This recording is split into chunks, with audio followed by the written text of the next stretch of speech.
예, 안녕하십니까. 저는 김현진 박사라고 합니다.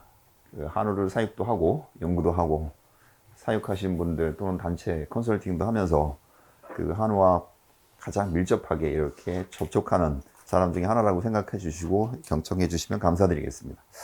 오늘 주제는 한우 고급육 생산과 유전력 발현이라고 하는 주제입니다. 저는 사양 영양 전공인데 유전자 발현이라고 하는 타이틀을 가지고 말씀드린 이유는 한우와 관련해서 가장 중요한 핵심이 일단 혈통에서부터 시작하지 않느냐라는 말씀을 드리고 싶어요. 우리나라 한우 개량 역사는 상당히 오래됐다고 얘기하지만 실제는 그렇지는 않습니다. 지금 현재 유통되고 있는 KPN 보등 종목의 개대수를 보면 10개대를 넘지는 않습니다. 그 얘기는 개량의 역사가 짧게 말하자면 한 짧게는 25년에서부터 길게는 한 50년 정도밖에 안 된다고 인정할 수밖에 없죠. 그렇다면 그 과정에서 나타날 수 있는 문제는 개체 편차가 상당히 크다는 얘기거든요. 그래서 어떤 프로그램이라든가 이런 것들을 획일적으로 일어날 수 있는 방법이 아니라 개체에 대한 평가가 먼저 중요시되지 않겠느냐라고 하는 부분을 강조하고 싶어서 그러다 보니까 최근에 출하된 성적이라든가 각종 대회에서 출품된 성적들의 어떤 공통점 이런 것들도 조금 우리가 이해해야 될 필요가 있지 않겠느냐. 그래서 저는 교육하면서 제 전공이 아니지만 유전 능력 발현이라고 하는 그 개체가 갖고 있는 그 최대치의 능력은 어떻게 하면 발현시킬 수 있느냐라고 하는 부분도 상당히 중요할 것 같아서 그 내용을 영양과 사양 이거 두 개를 같이 이렇게 묶어서 설명드리도록 하겠습니다. 잘 아시다시피 고급육이라고 하는 정의는 우리가 보통 이제 마블링이라고 정의를 합니다만은 사실은 비싼 고기죠. 소비자가 비싼 고기라고 해서 모두 고급육은 아닙니다. 말하자면 비싼 값을 대가를 지불하고 샀는데 그거에 대한 만족도가 있어야만 고급육이고요. 그 결과는 결국은 차별화라고 봅니다.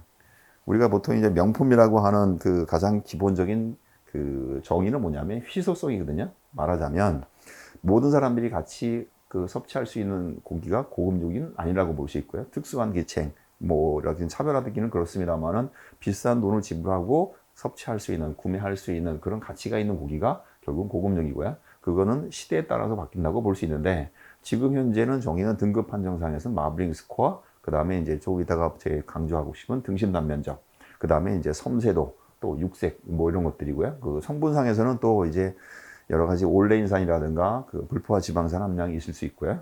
최근에는 맛과 관련된 성분들, 그 다음에 이제 사육 환경과 관련해서 이제 차별화되어 있는 말하자면 이제 유기농이나 아니면 동물 복지 또는 저탄소 또는 이제 최근에 이제 또 풀만 먹이는 소고기라든가 이런 식의 이제 차별화된 고기들이 고급육으로 정의를 할 수 있겠죠. 그렇지만 실제로 이제 그 고급육을 생산하는 과정은 기본적으로 소가 갖고 있는 능력은 어떻게 발현시킬 수 있고 그다음 그 발현된 결과들을 우리가 사육하는 사람들한테 이익이 되는 부분에서 어떻게 우리가 표출할 수 있느냐라고 하는 게 상당히 중요할 것 같다는 말씀을 드리고 싶어요.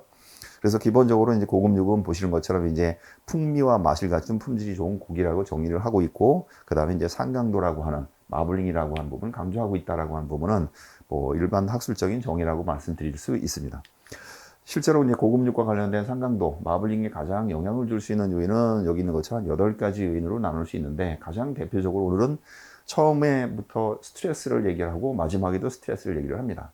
말하자면 소가 가지고 있는 품종, 개량, 그 다음에 거세, 성별, 그 다음에 사료급여 방법, 사육 환경, 그 다음에 또 하나는 잘 아시겠지만 이제 그 질병 유무 이런 것들도 있는데 가장 중요한 거는 그 스트레스 조건에서는 결코 그 소가 갖고 있는 유전 능력을 발현시키지 못한다. 말하자면 마블링을 높일 수가 없다라고 말씀을 드리고 싶어요. 그래서 태어나기 이전의 스트레스 환경, 그 다음에 태어나서 도축되기 바로 직전까지, 그 도축 후에도 여러 가지 이제 숙성이라든가 이런 그 환경도 상당히 중요하기 때문에 모든 조건에서 스트레스는 상당히 중요한 우리가 고급육을 생산하고 소비자한테 전달하는 과정에 중요한 관리 포인트다라고 강조하고 싶습니다. 물론 이제 스트레스 대사라고 하는 부분, 스트레스 반응이라는 부분, 그 다음에 이제 스트레스를 어떻게 이겨내는 과정에 여러 가지 호르몬의 변화, 이런 것들도 좀 알아야 될 필요는 있습니다만은 그것들을 좀 자세하게 설명드리지 못하지만 대략적으로 간단하게 설명드리도록 하겠습니다. 일반적으로 고급육을 생산하는 데는 한 6가지 원칙이 있다고 얘기를 합니다. 그 중에 이제 가장 중요한 게 보시다시피 그 개량된 우량한, 말하자면 유전 정보가 가장 유전력이 높은 유전력을 갖고 있는 송아지를 확보하는 게 가장 중요한 것 같고요. 그것들을 사실은 발현시킨다. 유전자가 일을 할 수 있는 환경을 만드는데 가장 중요한 게 뭐 영양일 수 있겠지만, 그렇지만 이제 그런 영양뿐만 아니라 주변 환경도 상당히 중요하겠죠. 그래서 첫 번째가 이제 건강한 송아지를 입식하고 확보하는 게 상당히 중요하다. 그러니까 분만하는 과정에 뭐 조산, 난산, 후산 정체가 없어야 되고요. 그 다음에 질병이 없어야 되고, 그 다음에 면역력이 높은 그런 송아지를 입식하고 확보하는 게 상당히 중요하죠. 두 번째가 이제 제가 거세우의 경우에는 조기 거세도 상당히 중요합니다. 우리나라의 경우에는 지금 현재 거세가 평균 뭐 한 7, 8개월 이상 이렇게 송아지를 입식하는 경우에는 비거세 상태에서 입식하기 때문에 늦어지지만, 실제로 이제 외국의 경우에는 섬세도가 높은 고기라든가 육색이라든가 이런 것들을 감안한다면 조기 거세 평균 한 5개월 이전 전후에서 거세하는 게 바람직하지 않을까, 이렇게 생각을 하고 있습니다. 물론 너무 지나친 조기 거세는 도체 중량을 좀 줄이는 문제가 있기 때문에 이것들은 농가에 따라서 합리적으로 거세 시기를 조절하는 게 중요하다. 그렇지만 고급육은 어쨌든 조기 거세가 조금 더 유리하다라고 말씀을 드릴 수 있고요. 그 다음에 이제 세 번째가 이제 대체로 다 공감하는 내용이지만, 육성기 때 조사료 섭취량을 상당히 양질의 조사료 섭취하는 조건이 중요하다. 저는 이제 조사료 섭취에 있어서는 상당히 중요한 게 그 소가 백골의 형성이라고 하는 위 형성을 어떻게 하느냐, 형태학적으로 한번 감안해서 평가하면서 그 조사료 급여 수준이나 종류를 결정해야 되고요. 또 그 종류를 결정할 때 그 가공 방법이 같이 가미가 된다면 충분히 양질의 조사를 급여하는 것 대신에 일부를 줄이대로 대체할 수 있는 방법을 찾아보는 것도 하나의 생산비 절감 방법이 아닌가라고 말씀을 드릴 수 있고요. 그 다음에 이제 가장 중요한 부분이 비육 전기 때 섭취량을 높이는 것이죠. 비육 생리상, 우리 보통 이제 비육 전기 시작하는 게 13에서 14개월부터 끝내 지방세포의 숫자가 늘어나고 성숙이 되면서 사실 그 마블링 스코어가 높아지기 시작하죠. 이때 영양소 섭취를 높이기 위해서는 그 섭취량을 높여야 된다라고 하는 부분은 절대적 그 가치일 겁니다. 그래서 비육 전기 때 지금 현재 급여 프로그램을 어떻게 그 상향 조정할 것이냐, 말하자면 제한급여에서 제한하지 않고 최대한 섭취량을 높일 수 있는 방법을 찾아보는 게 가장 중요한 마블링 스코어라든가 이따가 강조하고 싶은 등심 단면적과 관련된 부분에 가장 중요한 포인트가 아닌가. 그래서 오늘은 비육 전기 때 사양 관리 이 부분을 더 강조하고자 합니다. 그 다음에 또 하는 이제 환경에서는 우리가 간과하고 있는 것들이 뭐가 있냐면, 저는 마블링이라고 하는 거는 플러스 알파라고 표현을 합니다. 말하자면 소가 성장하는 과정에 체지방이 축적되기 위해서는 유지와 성장, 그 위에 에너지를 섭취를 해야만 되기 때문에 유지하는 데 들어가는 에너지가 많게 되면, 말하자면 사실은 이제 바닥 관리라든가 질병이라든가 그 다음에 피모 상태라든가 그 다음에 바람이라든가 이런 것들이 있다면 결과적으로 유지 에너지가 높을 수밖에 없죠. 그렇다면 유지 에너지를 낮춘 상태에서 섭취량이 동일하다면 결국은 성장을 더할 것이고 그 플러스 알파에 근내 지방이 더 많이 축적될 것이다라고 하는 부분에서는 가장 중요한 게 환경 관리인 것 같아요. 그 중에 보시는 것처럼 이제 우사 바닥 관리, 환경 관리가 상당히 중요하죠.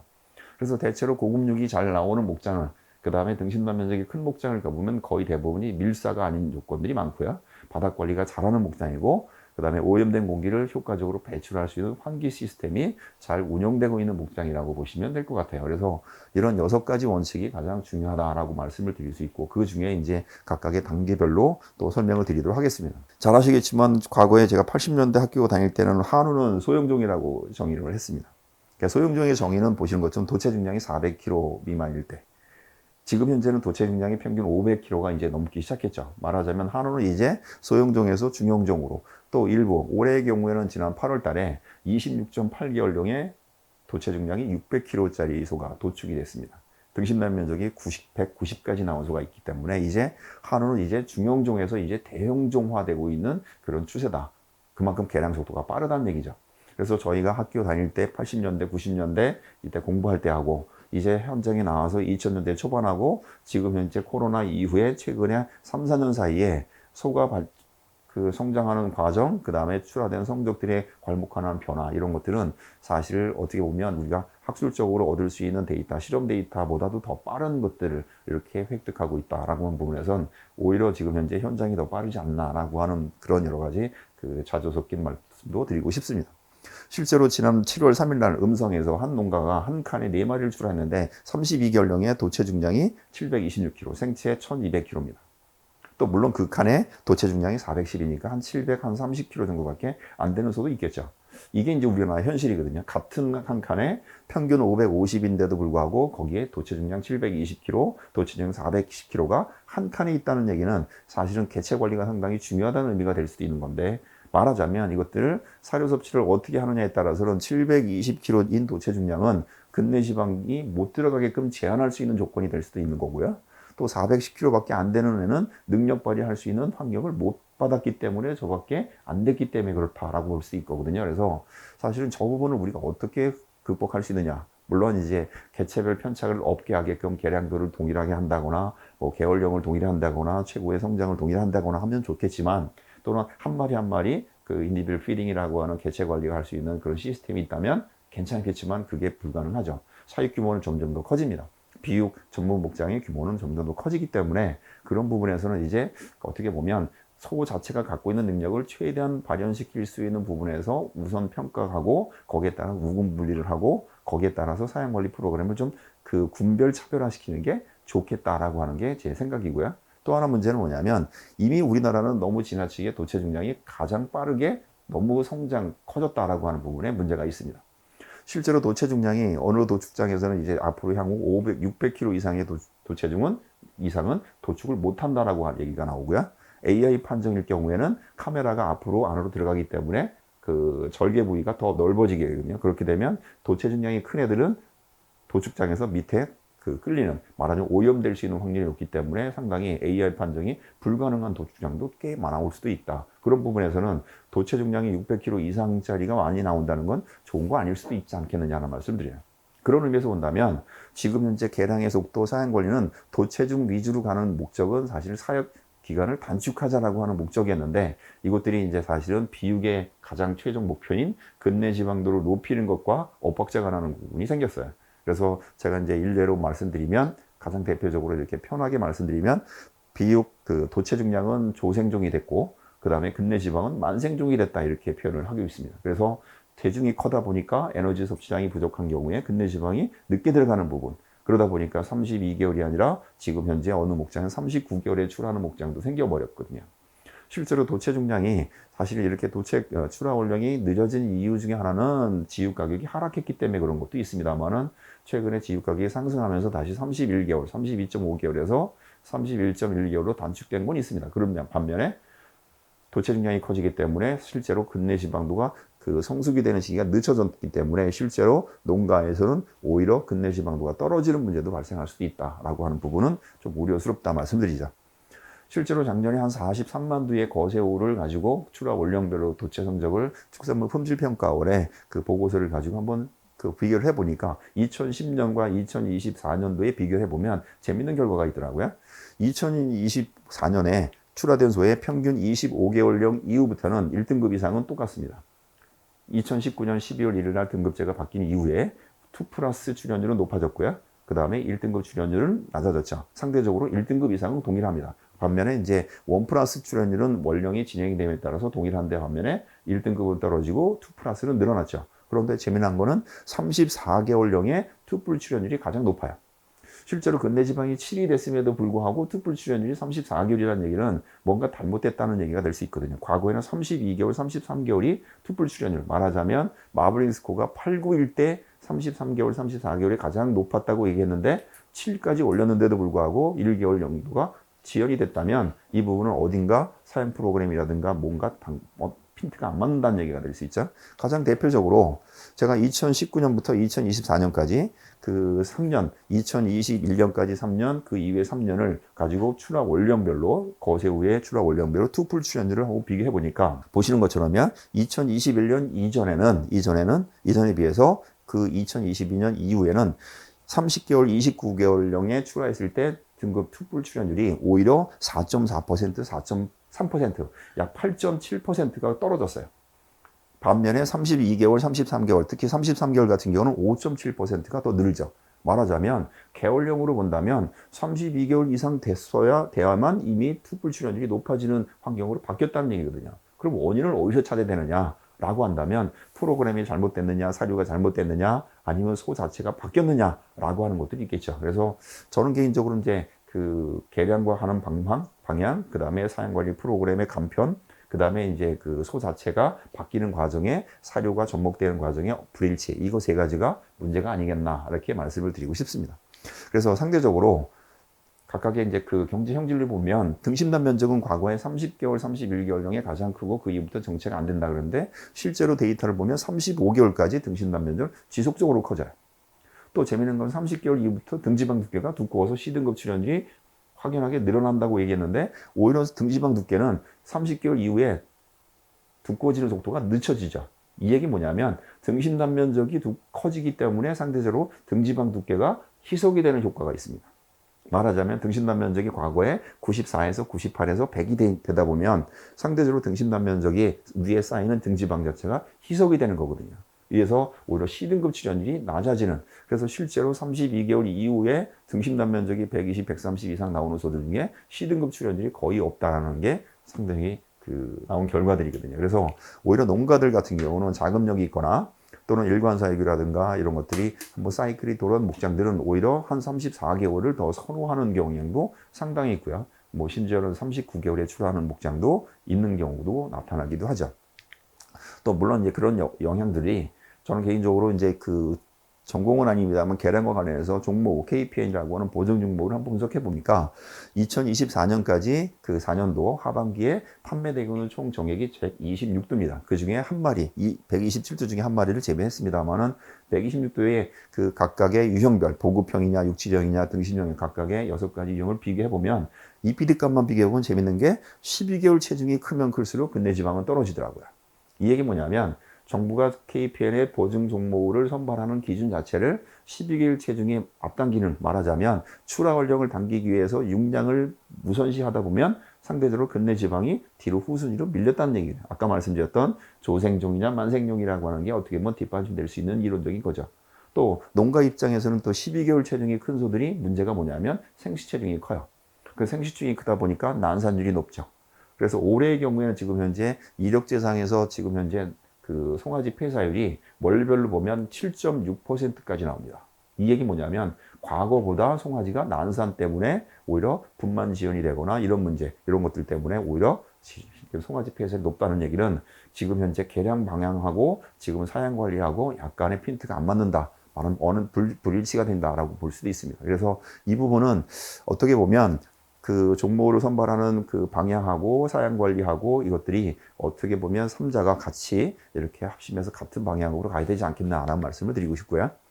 이 데이터는 올해 잘 아시겠지만 25년도 그 28회 한국령 평가대회 때 입상한 소입니다. 전국에 약 265두가 출품이 돼서 12마리의 입상축이 나왔고요. 실제로는 그 2마리가 실격을 됐죠. 그 중에 이 성적들의 변화를 보면 대체로 이제 매년 도체중이 커지고요. 상대적으로 등심단 면적도 같이 커집니다. 이따가도 데이터 보여드립니다만은 보시는 것처럼 3위 했던 저기 울산에서 김태호 사장님 같은 경우는 역대 한웅리 평가대에 나온 소 중에 도체중량이 700kg가 넘은 소가 처음으로 나왔습니다. 703kg. 그 다음에 실격이 됐지만 실제로 등심단 면적이 185, 181인 나온 소가 나왔었거든요. 말하자면 이렇게 이제 우리나라 소들이 과거에 비해서 불과 한 3, 4년 사이에 상당히 많은 그 성적의 변화, 그 다음에 성장의 개선이 일어났죠. 그 원인을 찾아보면 거의 대부분이 제가 분석을 해보니까 12마리 중에 1314, KPN 1416이 거의 8마리를 차지합니다. 말하자면 어떻게 보면 이제 혈통. 대체로 이제 그 한우 번식을 하고 개량을 하고 관심 있는 분들은 이제 한우는 정액싸움이라고 이렇게 표현을 하기도 합니다. 그래서 저 역시 그걸 부정하고 싶지는 않습니다만은 인정할 수밖에 없죠. 말하자면 그 정액과 관련된, 그 다음에 그 종목과 관련된 능력들이 상대적으로 도체 성적에 상당히 영향을 주기 때문에 지금 현재도 매달 그 어느 어플에서 그 사실 플랫폼에서 성적이 가장 우수한, 도체 성적이 가장 우수한 수를 30두를 선발해 보면 거의 지금 현재 1314, 1416이라고 하는 정액이 50% 이상을 차지하고 있다라고 하는 부분은 저희가 한번 고민해 보고 어떤 부분에서 왜 그런지를 한번 분석해 보는 것도 상당히 중요하고요. 또 하나 중요한 게 이제 보시는 것처럼 저는 등단 비율이라고 도체중 대비 등심단 면적의 비율을 가장 중요시하는 걸 한 10여 년 전부터 했는데 왜 그랬냐면 이따가도 말씀드리겠습니다만은 도체의 지육 단가는 결국은 근내 지방이 일정할 수도 있겠지만 실제로 가장 비싼 부인 등심의 수확량이 가장 높은 게 중요하죠. 그런데 그 수확량은 등심단 면적이 크다고 해서 무조건 큰 것이 아니라 도체중에 비례해서 커야 되는 거거든요. 도체 중량이 600kg인데 등심단 면적이 120이라고 하면 그건 평균밖에 안 됩니다. 등심단 면적이 1등 했던 소는 0.27, 말하자면 도체 중량이 553에 153. 4에 등심 단면적이 나와서 0.27인데 우리나라에서 역대 가장 큰 소는 0.409 나온 소가 있었습니다. 이 등단 비율이 0.206이 약 8%의 등심의 비율이라고 얘기하고요. 0.26이 약 10%의 등심이라고 얘기합니다. 말하자면 500kg인 소가 0.206인 경우에는 40kg의 등심이 나오는 거고요. 0.26이 나온 소들은 50kg, 약 10kg만큼의 등심의 수확량이 다르다는 얘기죠. 그게 결국은 이제 지육 단가의 농가의 수익량에 상당히 차이가 나고 그것들이 이제 결국은 중도매인들이 가격을 결정할 때 가장 크게 영향을 준다라고 볼 수 있습니다. 또 농가 입장에서 또 하나 중요한 게 뭐냐면 도체율이에요. 우리는 사실 도체율을 무시합니다. 거의 대부분이 뭐 육량지수가 몇 %다 ABC다라고 얘기하지만 실제로 출하 체중 대비 도체중이 상당히 중요한 거거든요. 농장에서 1톤이 나갔는데 실제로 우리나라에서도 600kg 정도, 약 60%의 도체율이 보입니다. 평균. 그런데 1등 했던 소는 60%지만 보시는 것처럼 쭉 내려가면 66.3%까지 나온 소가 있습니다. 만약에 동일한 체중이라면 1톤인 소가 600kg냐, 660kg냐, 60kg의 지육 중량이 차이가 난다는 얘기거든요. 그래서 상대적으로 이 도체율은 어떻게 하면 높일 수 있느냐라고 하는 것도 상당히 중요하고요. 그 과정에 도체율에 영향을 줄 수 있는 가장 중요한 부분이 소화기관의 부피입니다. 소화기관의 용적이죠. 말하자면 반추위 용적이 크다고 해서 사실 다 좋은 것이 아니라 오히려 잘못하면 도체율을 낮추는 문제가 생기고요. 그것들이 유지하는 데 들어가는 비용을 더 가하기 때문에 사실은 사료비를 더 높이는 문제가 생길 수도 있다라고 하는 부분은 저희가 이제 이 도체율에 대한 평가는 상당히 한번 다시 생각해 볼 수 있고 그 다음에 출하했을 때 나오는 그 수치를 가지고 한번 여러분들이 비교해 주시고 계산한 방향을 찾는 것도 중요하다 말씀을 드립니다. 요거는 이제 제가 여기 계시지만 뉴소에서 만든 페디그리 트리를 조금 응용을 했습니다. 응용한 건 아니고요. 여기에 있는 수치 중에 가장 농가들이 관심이 있는 정액들을 한번 표시를 해봤습니다. 우리나라는 뭐 기본적으로 몇 마리 안 되죠. 사실 기대수가 한 8개대밖에 안 되니까 저희가 이제 전통적으로 많이 알고 있는 정액들 저는 개인적으로 뭐 538, 뭐 757, 626 여기서부터 시작한다면 실제로 그 이전에 그 종목들은 실제로 계량에 대한 어떤 틀이라든가 이런 것들을 기초를 다지는 데 이용을 했고 실제로 계량 방향이 개체마다 그 종목마다 다르게 발된 거는 그쪽 정액이 아닌가 이렇게 보면 실제로 뭐 보시는 것처럼 이제 757, 538, 626 그 다음에 872 그 다음에 최근에 가장 핫한 정액이라고 할 수 있는 나오는 것들이 950에서부터 나온 거. 그 쭉 보면 지금 현재 1800번대까지 후보가 나오고 있습니다. 농가의 가장 중요한 포인트는 뭐냐면 정액을 선발하고 계량과 방향 설정할 때 향후 나한테 돈이 될 수 있는 유전자를 누가 갖고 있느냐, 어떤 종목가 갖고 있느냐라고 하는 게 상당히 중요하겠죠. 말하자면 섬세도가 좋은 유전자를 갖고 있는 종모가 누가 있느냐 또는 종비누 암소가 내가 갖고 있느냐라는 게 상당히 중요한 것 같고요. 그런 의미에서 농가들마다 사실은 이제 정보 싸움을 상당히 많이 합니다. 어떤 후보 정액이 어떤 KPN이 향후 돈이 될 수 있는가. 말하자면 가장 최근에 1410이라고 하는 정액이 사실은 거의 뭐 676에서 나온 후보에서 나온 KPN입니다만은 1410이 간혹 최고 단가를 나오는 경우가 있습니다. 그러니까 이 소가 왜 최고 단가가 나오느냐라고 했을 때 그 소의 그 정보를 미리 뭐 3, 4년 전부터 정보를 갖고 있다면 그 목장은 사실 선도적으로 그 다른 목장보다 앞서 나갈 수 있는 목장이죠. 그래서 저는 개인적으로 앞으로 지금 당장이 중요한 것이 아니라 목장의 미래, 5년 후에, 10년 후에 제가 그렇게 표현합니다. 앞으로 4년 내지 5년 후에 음성에 그 도축되는 소 한 600마리 중에 약 95% 이상은 툭불이 나올 것이다. 등심 단면적 평균 120이 평균일 것이다. 근내지방 평균 8이 평균일 것이다. 라고 얘기를 합니다. 말하자면 그 이유를 보고 우리는 계량을 해야 되고 그 계량된 소에 맞는 사양관리 프로그램을 접목을 해야 되는 거거든요. 그렇다면 지금 현재 핫한 정액이라고 하는 1314, 1203, 뭐 그 다음에 1416보다 그 다음의 정액, 뭐 최근에는 뭐 이런 잘 아시겠지만 GPM 100번처럼 그 위탁 종목가 한 마리가 ET바이오에서 나왔죠. 그 소 역시 1416 후보더라고요. 1416하고 1549인가요? 1459 후대더라고요. 그래서 그런 정보를 어떻게 여러분들이 확보할 수 있느냐라는 것들이 아마 중요하지 않을까. 그래서 이 뉴소에서 만든 정보를 잘 활용하시면 여러분들이 이제 계량이나 그다음에 근신도를 우리가 정확하게 수치는 안 하지만 이런 것들을 평가할 때 어느 계열이 중요한지 이렇게 볼 수도 있지 않겠나라고 해서 이렇게 말씀을 드렸습니다. 계량이라는 거 하는 거는 우리나라에서 정확한 데이터가 없더라고요. 그래서 일본의 데이터를 조금 인용을 했습니다. 일본에서 나온 거를. 보시는 것처럼 개량된 소와 개량되지 않은 소의 근내 지방도 함량이 원령에 따라서 도체 중량에 따라서 차이가 큽니다. 보시는 것처럼요. 개량되지 않은 소는 1등급 출현율이 생후 21개월령에 나옵니다. 지방도, 지방 함량으로 따지면. 그런데 개량된 소는 1등급이 14개월에서 15개월이면 1등급이 나오게 되고요. 그 다음에 21개월에서부터 22개월 사이면 이미 개량된 소는 원뿔이 나옵니다. 근내 지방도로 따지면 6이 나오고요. 그 다음에 개량되지 않은 소들은 도체 중량이 500kg에 가까웠으면 이때 겨우 근내 지방이 6밖에 안 나오죠. 우리는 도체 중량이 출하했을 때 나온 성적이 1등급 이상이면 고급육이라고 얘기하지만 실제로는 92%가 거시가 나오죠. 원뿔 이상 출현율이 지금 현재 70% 이상으로 가고 있습니다. 그 얘기는 뭐냐면 원뿔이라고 해서 고급육이 아니란 얘기고요. 또 실제로 출하 원령을 30개월, 32개월 저희가 유전체 분석해서 출하 원령별로 17개월에 사고 나서 나간 소부터 시작해서 39개월까지 그 모니터링 해보면 근내 지방도는 30개월 이전에 유전력에 영향을 주고요. 30개월 이후부터는 사육기간 환경이 영향을 주더라고요. 그런 의미에서 본다면 실제로 그 유전력과 관련해서 중요한 건 사육기간을 단축하는 데 가장 중요한 게 결국은 근내 지방의 개량입니다. 의미를 따진다면 개량도가 높은 소의 같은 경우는 도체 중량이 250, 300kg 이전에 이미 원뿔 나오고요. 그 다음에 투뿔이 나올 수 있는 근내 지방 7은 이미 24개월령에 나오게 된다.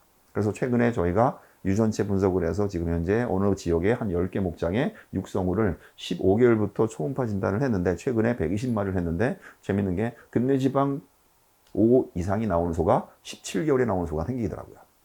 그러니까 실제로 이제 실험이라든가 사행관리 방법에서 바꾸면 충분히 조기 근내 지방이 완성이 되고 그 다음에 침착을 빠르게 할 수 있는 방법으로 우리가 얼마든지 사육기간 단축하면서도 근내 지방도를 높일 수 있는 방법이 가능하지 않겠느냐. 그런데 개량도가 낮은 소들한테 사육기간 단축한다면 그러기 위해서 먼저 지나치게 과잉의 에너지급 조기 급여한다면 그것들은 불가식 지방이 되는 거고 상대적으로 이제 오히려 뭐 사육하는 과정에 비육장애라든가 문제가 발생할 수 있다라고 하는 것도 한번 유의하시는 게 좋겠죠. 데이터 중에 약 70 보시는 것처럼 이제 78만 두 정도 데이터입니다. 78만 두의 도체 성적, 그 다음에 지육 단가, 그 다음에 혈통 정보 일부 이것들을 가지고 실제로 그 날 평균 단가 19,000원일 때 약 3만 원 정도의 지육 가격을 받았던 소를 한번 해보니까 평균 등심 단면적이 128, 도체 중량 500kg, 근내 지방 9.3입니다. 그 다음에 육색은 4.2였거든요. 말하자면 실제로 경매 시장에서 지육 단가를 높이 받을 수 있는 소의 가장 우선순위를 본다면 영향을 줄 수 있는 상관관계를 보니까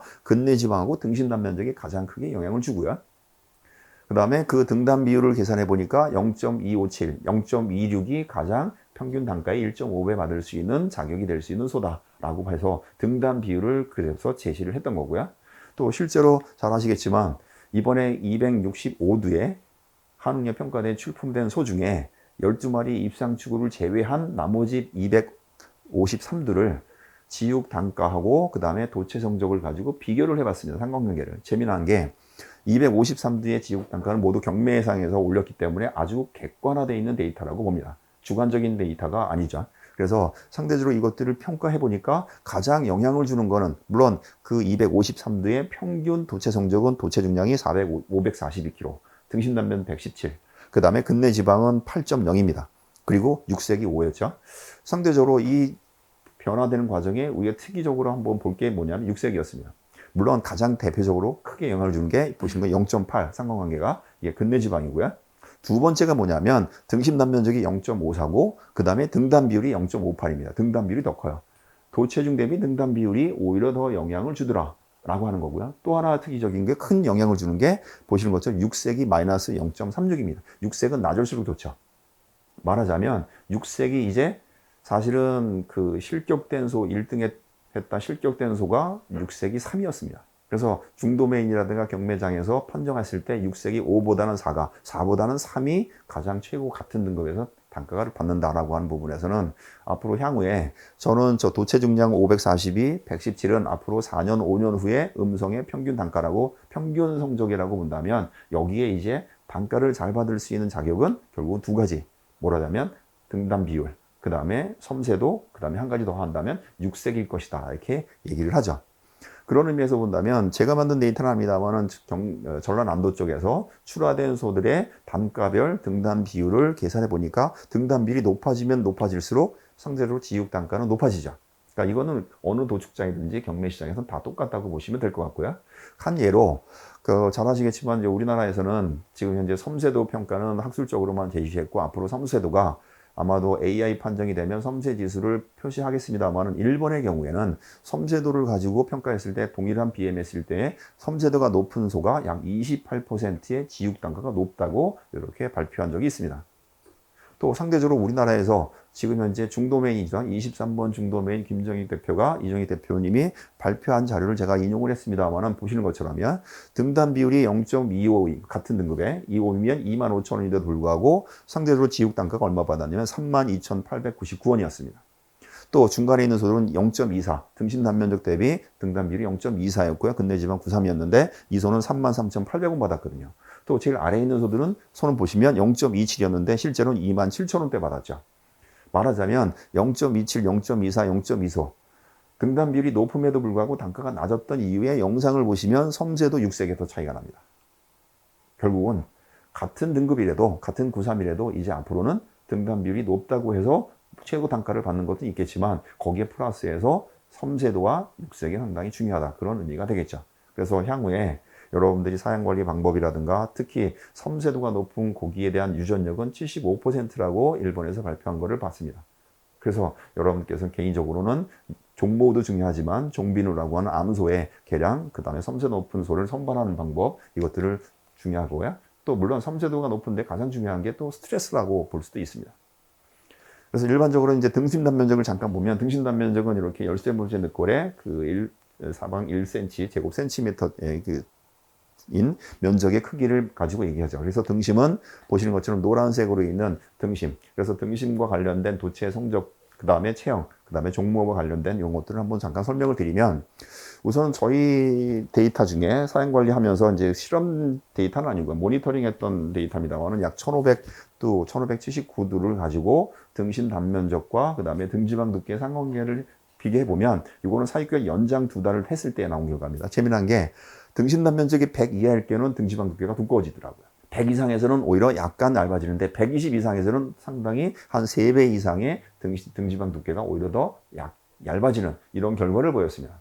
그래서 결과적으로 C등급 출현율에 가장 크게 영향을 주는 것은 사실은 육량지수를 평가할 때 도체중의 그 중량을 가지고 나누기 때문에 도체중이 커도 문제가 있지만 실제로 등심 단면적이 가장 크게 영향을 주지 않느냐라는 말씀을 드리고 싶고요. 그래서 등지방 두께 1mm가 등심 단면적 4.5제곱센티미터하고 각경이 있고요. 도체 중량 22kg하고 연관이 있죠. 말하자면 등지방 두께 1mm를 우리가 낮추기 위해서는 등심 단면적 4.5제곱센티를 키워야 된다는 얘기고요. 등심 단면적 1mm만큼의 육량지수를 우리가 복원하기 위해서는 도체 중량 22kg를 줄여야 된다는 얘기가 나오거든요. 그렇다면 가장 현명한 건 등심 단면적 4.5제곱센티미터를 키우는 게 중요하죠. 그래서 등심 단면적을 어떻게 키우느냐라고 하는 게 상당히 중요한데 또 재밌는 결과는 등심 단면적이 130 이상에서는 거의 마리수가 많지는 않습니다만은 상관관계가 보시는 거 0.46이죠. 등심 단면적이 크면 클수록 근내지방도 높아지더라고요. 130 이상에서는 거의 100% 근내지방 93이 나왔어요. 이 얘기 뭐냐면 근내지방을 높이기 위해서 에너지 위주로 가는 것보다는 등심 단면적이 클 수 있는 환경 사양관리가 먼저 하고 그 다음에 근내지방으로 가는 게 더 바람직하다. 라고 하는 쪽으로 나오죠. 그래서 실제로 이제 유전력을 평가를 하고 종목을 선택할 때 근내지방이 우선이냐 등심 단면적이 우선이라고 얘기한다면 저는 개인적으로 등심 단면적이 우선이다라고 보십니다. 또 사육기간을 연장했을 때 근내지방은 유전력이 30개월 이후부터는 환경 요인이 더 크게 작용한다면 등심 단면적이 큰 소는 연장을 하면 근내지방 93이 나올 수 있는데 등심 단면적이 작은 소는 연장을 하면 오히려 등지방만 두꺼워져서 C등급 출현율이 많아질 수밖에 없다라고 하는 역설적인 문제도 발생하죠. 그래서 이건 일본에서 나온 데이터입니다만 보시는 것처럼 고도의 지방교잡은 유전력이 75%, 등심단 면적은 약 70%까지 이렇게 상당히 높다. 우리나라 데이터는 이거보다 좀 낮게 나온 걸로 보고 있습니다. 그렇지만 실제로 이제 데이터상에서 신뢰도라든가 이런 것들을 평가한다면 우리나라는 한우니까 이거보다 낮게 평가하는 게 맞지만 실제로 이제 높다라고 하는 부분을 강조하고 싶다라고 해서 이 자료를 인용을 했습니다. 그 중에 가장 큰 170 이상 되는 소의 영상입니다. 제일 오른쪽에 있는 애가 190이었고요. 그 다음에 왼쪽에 있는 세 마리는 모두 175, 178 이렇게 되는 소입니다. 등심단 면적이 170 이상 되는 소의 공통점이 두 가지가 나오더라고요. 뭐냐면 여기 보시는 것처럼 이제 그 척추에서부터 그 노랗게 그 화살표로 되어 있는 척추에서부터 등선까지의 폭이 넓죠.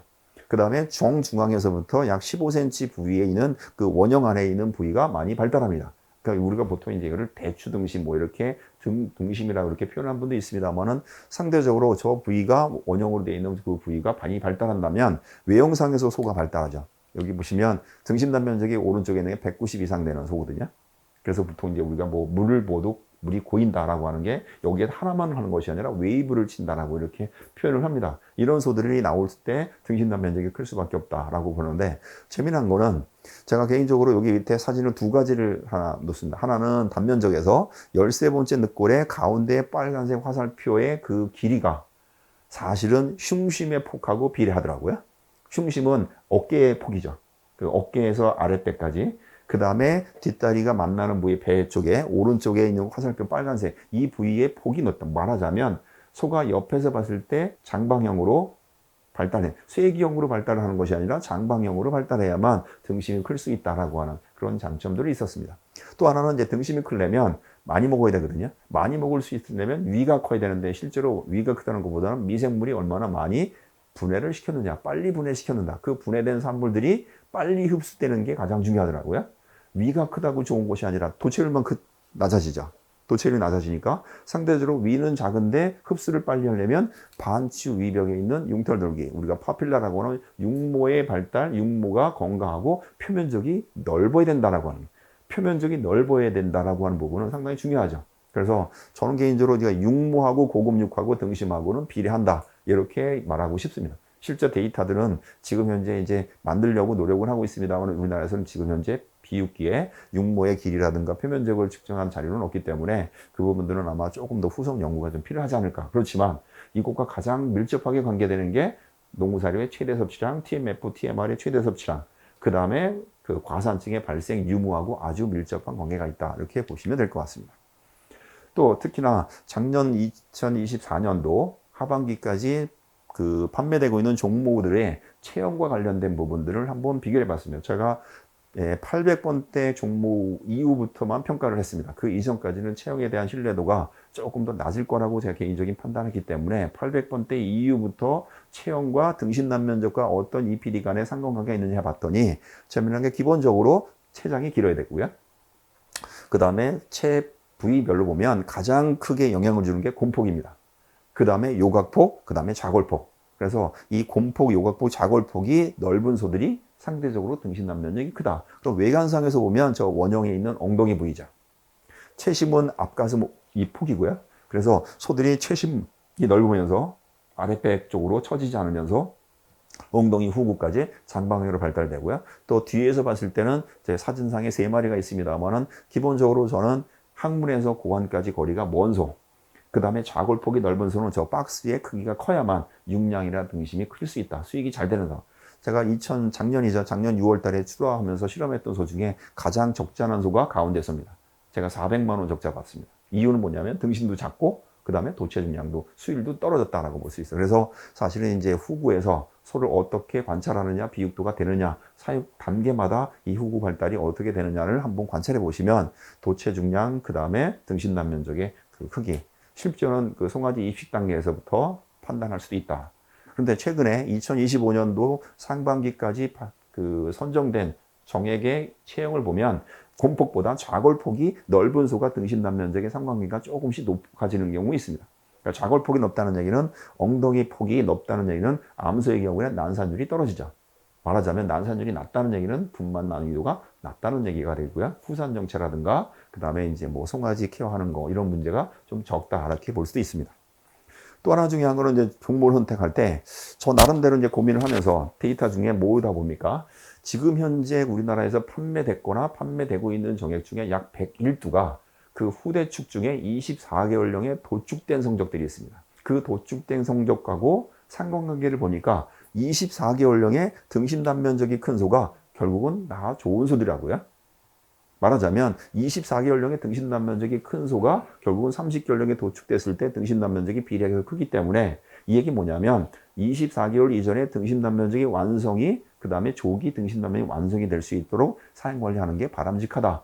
그래서 이거를 종목을 한번 소팅을 해봤습니다. 어떻게 했냐면 24개월령의 그 후대축의 도체 성적 중에 등심 단면적이 가장 큰 소를 가지고 순위를 한번 매겨봤더니 보신 것처럼 24개월 도축된 소 중에 보신 것처럼 106.7 나온 소가 있고요. 그 다음에 100 이상 되는 게 4마리, 그 다음에 98까지 4마리, 97일 종에 4마리 이렇게 해서 순위를 매겼습니다. 그 소의 순위를 보는 과정에 EPD 값, 말하자면 이제 경제 형질의 그 유전력을 평가한 ETB 값을 보니까 12개월 체중이 노란색으로 있고요. 근내 지방도가 또 이렇게 편안했습니다. 눈에 띄는 소가 보신 거죠. 두 번째 1614가 있고요. 그 다음에 이제 또 밑으로 내려가면 1314가 있고요. 그 다음에 밑으로 내려가면 1592가 있고요. 그 밑으로 내려가면 1624, 그 다음에 1503 있고, 그 다음에 밑에 950이 있습니다. 950이 한 20위권에 들어가 있죠. 950은 이미 도축된 지가 벌써 거의 한 7, 8년 이상 된 정보입니다. 지금도 상당히 선호하는 정액이죠. 그런데도 불구하고 그 소 후대는 24개월령의 등심단 면적이 94.6이 나옵니다. 결국은 지금 현재 등심단 면적이 조기에 완성될 수 있는 유전력을 갖고 있는 소가 결국은 향후에 목장에서 사육기간 단축하면서 최고 단가를 받을 수 있는 등단비율을 높일 수 있는 그런 유전력을 갖고 있는 소다라고 판단할 수가 있겠죠. 그래서 아까 말씀드렸던 그런 페디그리 그 트리를 가지고 한번 어떤 소들의 혈통들이 그 다음에 내가 갖고 있는 암소의 유전력을 평가했을 때 유전체 분석을 한든가 했을 때 이런 것들을 같이 감안하시면 충분히 향후 미래를 내다볼 수 있는 정보 선발 또 KPN 선발할 때 조금 더 고민을 할 수 있는 툴이 아닌가라는 말씀을 드리고 싶습니다. 그 다음에 이제 또 하나는 이제 평가 방법이죠. 실제로 이제 저 암소는 1416입니다. 거기서 나온 송아지. 실제로 1416에 어떤 정액을 썼는데 그 송아지 갖고 있는 유전력이 사실은 1416보다 좋겠느냐 나쁘겠느냐라고 판단을 해야 되는데 실제로 모르죠. 그 후대축이 수소라면 거세해서 비육이 됐을 때 나온 성적을 가지고 평가할 수밖에 없는데 그렇지 못하기 때문에 좀 시간이 좀 필요합니다. 그래서 국내에서는 사실은 이제 여러분 잘 아시겠지만 EPD 값을 계산할 때 아버지 50%, 엄마 50%. 그 다음에 페디그리 트리도 모두 부계 쪽에서만 평가를 합니다. 사실은 모계 쪽에서 오는 것들이 평가하면 재미난 결과가 있는데 872하고 757을 한 정액도 상당히 좋은 거더라고요. 그런 의미에서 본다면 엄마에서 오는 것이 과연 50%밖에 안 되느냐. 아니면 어떤 소는 40%일 수도 있고 어떤 소는 60%일 수도 있습니다. 그래서 이제 평가하는 방법은 상당히 중요한데 가장 비근한 예로 작년에 고창에서 2천만 원의 5산짜리 경산우가 판매됐습니다. 이 송아지가 초산 때 근내 지방이 0.07인 KPN 1112번을 썼는데도 불구하고 30개월령의 도체 중량 등심단 면적이 123. 1203이라고 하는 1등급 정액을 썼는데도 불구하고 거의 비슷한 성적이죠. 이 얘기는 뭐냐면 어떤 유전력을 갖고 있던 그 암소의 유전력을 극복하지 못했다는 얘기죠. 그만큼 그 암소의 유전력이 상당히 월등하다라고 볼 수 있어요. 그런 암소가 결국 목장의 기둥소가 되는 거거든요. 이런 소들을 어떻게 확보할 것이냐라는 게 중요할 것 같고요. 또 작년에 봉화에서 출하된 미경산 암소 34개월에 출하했습니다만은 보시는 것처럼 도체 중량은 352밖에 안 되는데 등심단 면적은 144. 등단 비율로 0.409가 나왔죠. 그래서 8만 원에 도축 그 경매가 된 이런 예도 있습니다. 그래서 등단 비율도 상당히 중요하고 그다음에 유전력, 암소의 유전력도 상당히 중요하다라고 한 그런 의미가 되겠습니다. 그렇다면 KPN을 똑같이 썼는데도 불구하고 성적이 다르게 나올 수도 있죠. 같은 형제끼리도 다 외모나 성격이라든가 뭐 다 틀린 것처럼 그래서 초산 때 툭불 나왔는데 같은 정액인에도 불구하고 2산, 3산에서 성적이 이렇게 오히려 하향되는 경우가 있죠. 이것들이 이제 결국은 유전자입니다. 말하자면 정자하고 난자하고 메이팅 되는 과정에 수정되는 과정에 어떤 유전자가 조합되느냐 열성 유전자가 조합되느냐 같은 KPN을 썼는데도 불구하고 다른 결과가 나올 수밖에 없죠. 그 얘기는 결국은 유전자는 결국은 이제 15개의 조합입니다. 30개의 염색체가 갖고 있지만 실제로 거기서 경제적인 형질을 갖고 있는 여러 가지 DNA들이 어떻게 조합되느냐에 따라서 나온 결과이기 때문에 일정하진 않습니다. 그래서 갖고 있는 유전자가 만약에 있다면 이걸 일을 할 수 있는 환경도 상당히 중요하다라고 하는 부분을 강조하고 싶어서 100% 유전자만 되는 것은 아니고요.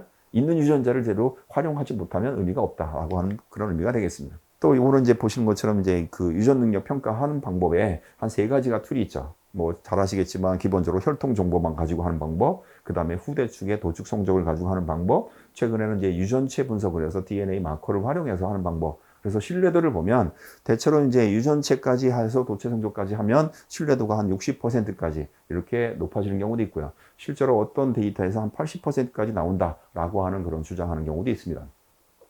향후 내년부터는 이제 그 KPN 종목을 할 때 그 DGV라 해서 혈통 정보 관계없이 유전체 정보만 가지고 종목을 1차 선발한다라고 하는 그런 시스템을 도입한다고 이렇게 발표도 했습니다. 그 기본적으로 이제 축산과학원이자 농림진흥청에서 발표한 자료에 보면 유전 능력에 따라서 수익성이 약 한 11% 차이 나는 걸로 발표를 했습니다. 그러니까 실제로 이제 보시는 것처럼 그 수치 가격이 817만 원이고 900만 원 차이가 나고 약 11%의 차이가 난다. 라고 하는 데이터가 있고요. 실제로 저희 연구실에서 발표한 자료는 보시는 것처럼 약 한 44%, 440만 원, 57%까지 차이납니다. 실제로 이제 40두를 유전 능력이 높은 개체하고 낮은 개체를 가지고 사양 관리하고 그 다음에 한 달에 한번 체중 달고 그 사료 섭취량까지 다 측정했을 때 수치 가격으로 보면 도체 중량, 등심 단면적, 근내 지방에 확연한 차이가 나죠. 그래서 이 결과만 본다면 결국은 종모우가 유전체, 혈통이 어떠냐에 따라서 유전자를 얼마나 갖고 있느냐에 따라서 수익성 차이가 거의 57% 차이 난다면 결국은 이제 사료가 가지고 있는 의미는 별로 없다. 사행관리 환경이 의미가 없다. 이렇게 얘기할 수가 있죠. 그런데 이 중에 의미가 있는 데이터는 유전 능력이 아무리 좋은데 저희가 580kg의 호흡기 질환으로 폐사된 수가 있습니다. 질병이 오면 아무 소용이 없더라고요. 그래서 전 개인적으로 이 데이터를 가지고 유전력이 상당히 중요하다고 강조하지만 그 사용하는 방법, 그 유전력이 어떻게 일을 할 수 있는 환경을 표현할 수 있는, 발현시킬 수 있는 게 중요하다. 그런 의미가 되겠습니다. 일반적으로 이제 유전력은 뭐 잘 아시겠지만 우리가 보통 표현형이라고 하는 도체 성적은 유전자가 갖고 있는 능력을 최대한 발현할 수 있게끔 해주는 건데 결국은 최대치의 성적이 유전력이라고 보시면 되는데 한우의 유전력은 얼마인지 발표된 자료는 없습니다. 말하자면 30개월 출하했을 때 도체 중량이 600kg입니다. 등심 단면적이 얼마입니다라고 얘기한 적은 없죠. 제가 사실은 그냥 강조하기 위해서 우리나라 소의 유전력은 28개월령의 도체 중량 780, 등심 단면적 240, 근내 지방 마블링 스코어 12가 유전력입니다. 라고 제가 그냥 그렇게 강조하기 위해서 설명한 적은 있습니다. 그런데 실제로는 지금 현재 31개월령의 도체 중량 490kg, 그 다음에 등심 단면적 98, 근내 지방 6.2밖에 안 나오거든요. 그 얘기 뭐냐면 유전력이 갖고 있는 것들을 환경이 우리가 오히려 유전력을 발현할 수 없는 환경으로 제공했기 때문에 나온 거다. 그 과정에 반추동물이라는 소는 생후 7개월 이전에 그 유전자가 능력을 발휘할 수 있는 가장 기초를 제공합니다. 말하자면 태어나기 이전에 프리나탈, 임신기의 영양, 그 다음에 태어나서 이후에 7개월까지 약 한 200일 정도, 210일까지의 영양관리, 사양관리, 질병관리가 유전력을 발현할 때 가장 중요한 기간이다. 어떻게 보면 번식 후 농가가 우시장에 출하하기 이전에 이미 그 소의 능력은 70% 이상이 결정됐다고 볼 수도 있겠죠. 그런 의미에서 본다면 상당히 중요합니다. 그래서 지금 현재 우리나라 소들이 어떤 능력을 갖고 있는지는 조금 더 봐야 되겠습니다만 기본적으로 그런 부분, 유전력을 발현할 수 있는 여러 가지 피딩 시스템도 조금 바꿔야 되지 않겠냐라고 하는 말씀을 드리고 싶고요. 특히나 대부분의 연구자들은 이렇게 이제 표현했습니다. 표현형은 유전적인 요인하고 플러스 환경 요인에 의한 결과라고 얘기합니다. 저는 거꾸로 유전적인 요인을 환경 요인이 깎아먹어서 마이너스 시켜서 이거밖에 안 나왔다. 이렇게 표현하는 게 바람직하죠.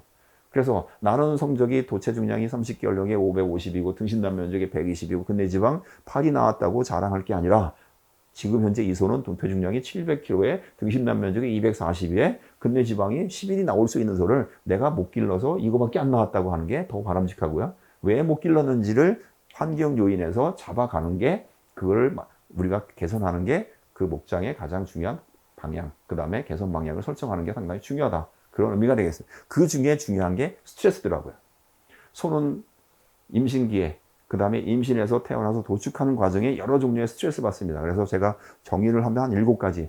분만, 그 이후부터 분만하는 과정의 스트레스, 그 다음에 분만하고 나서 엄마 젖이 부족해서 나오는 스트레스, 그 다음에 질병과 관련된 스트레스, 그 다음에 이유와 관련된 스트레스, 이유 후에 이제 서열 다툼과 관련된 스트레스, 그 다음에 사료 변경과 관련된 스트레스, 더위와 관련된 스트레스, 그 다음에 이제 뭐 잘 아시겠지만 도축과 관련된 뭐 운반이라든가 그 다음에 도축하는 과정의 스트레스, 이런 여러 종류의 스트레스는 결국은 도체 성적을 내리는, 낮추는 이런 마이너스 요인이 된다라고 해서 그 스트레스 중에 가장 내가 취약한 거를 어떻게 개선하느냐가 가장 중요하지 않겠느냐.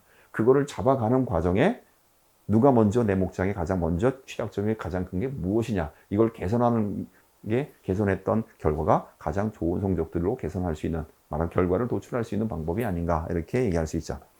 그래서 일반적으로 이제 유전자 발현은 이렇게 정의를 했습니다. 학술적으로 유전자가 갖고 있는 유전 능력은 뭐 한 6, 7가지, 보시는 것처럼 이제 비타민 A 조절, 분만 전후 사행 관리, 육성기 초산 공급해서 양질의 조사 공급하는 거, 비육정기 때 비타민 C 공급하는 거, 그다음에 인슐린 분비를 높이기 위해서 대사 각인하는 거, 그다음에 당 공급하는 거, 그다음에 마지막으로 이제 스트레스 요인을 줄이는 거. 스트레스는 좀 이따 설명드리겠습니다.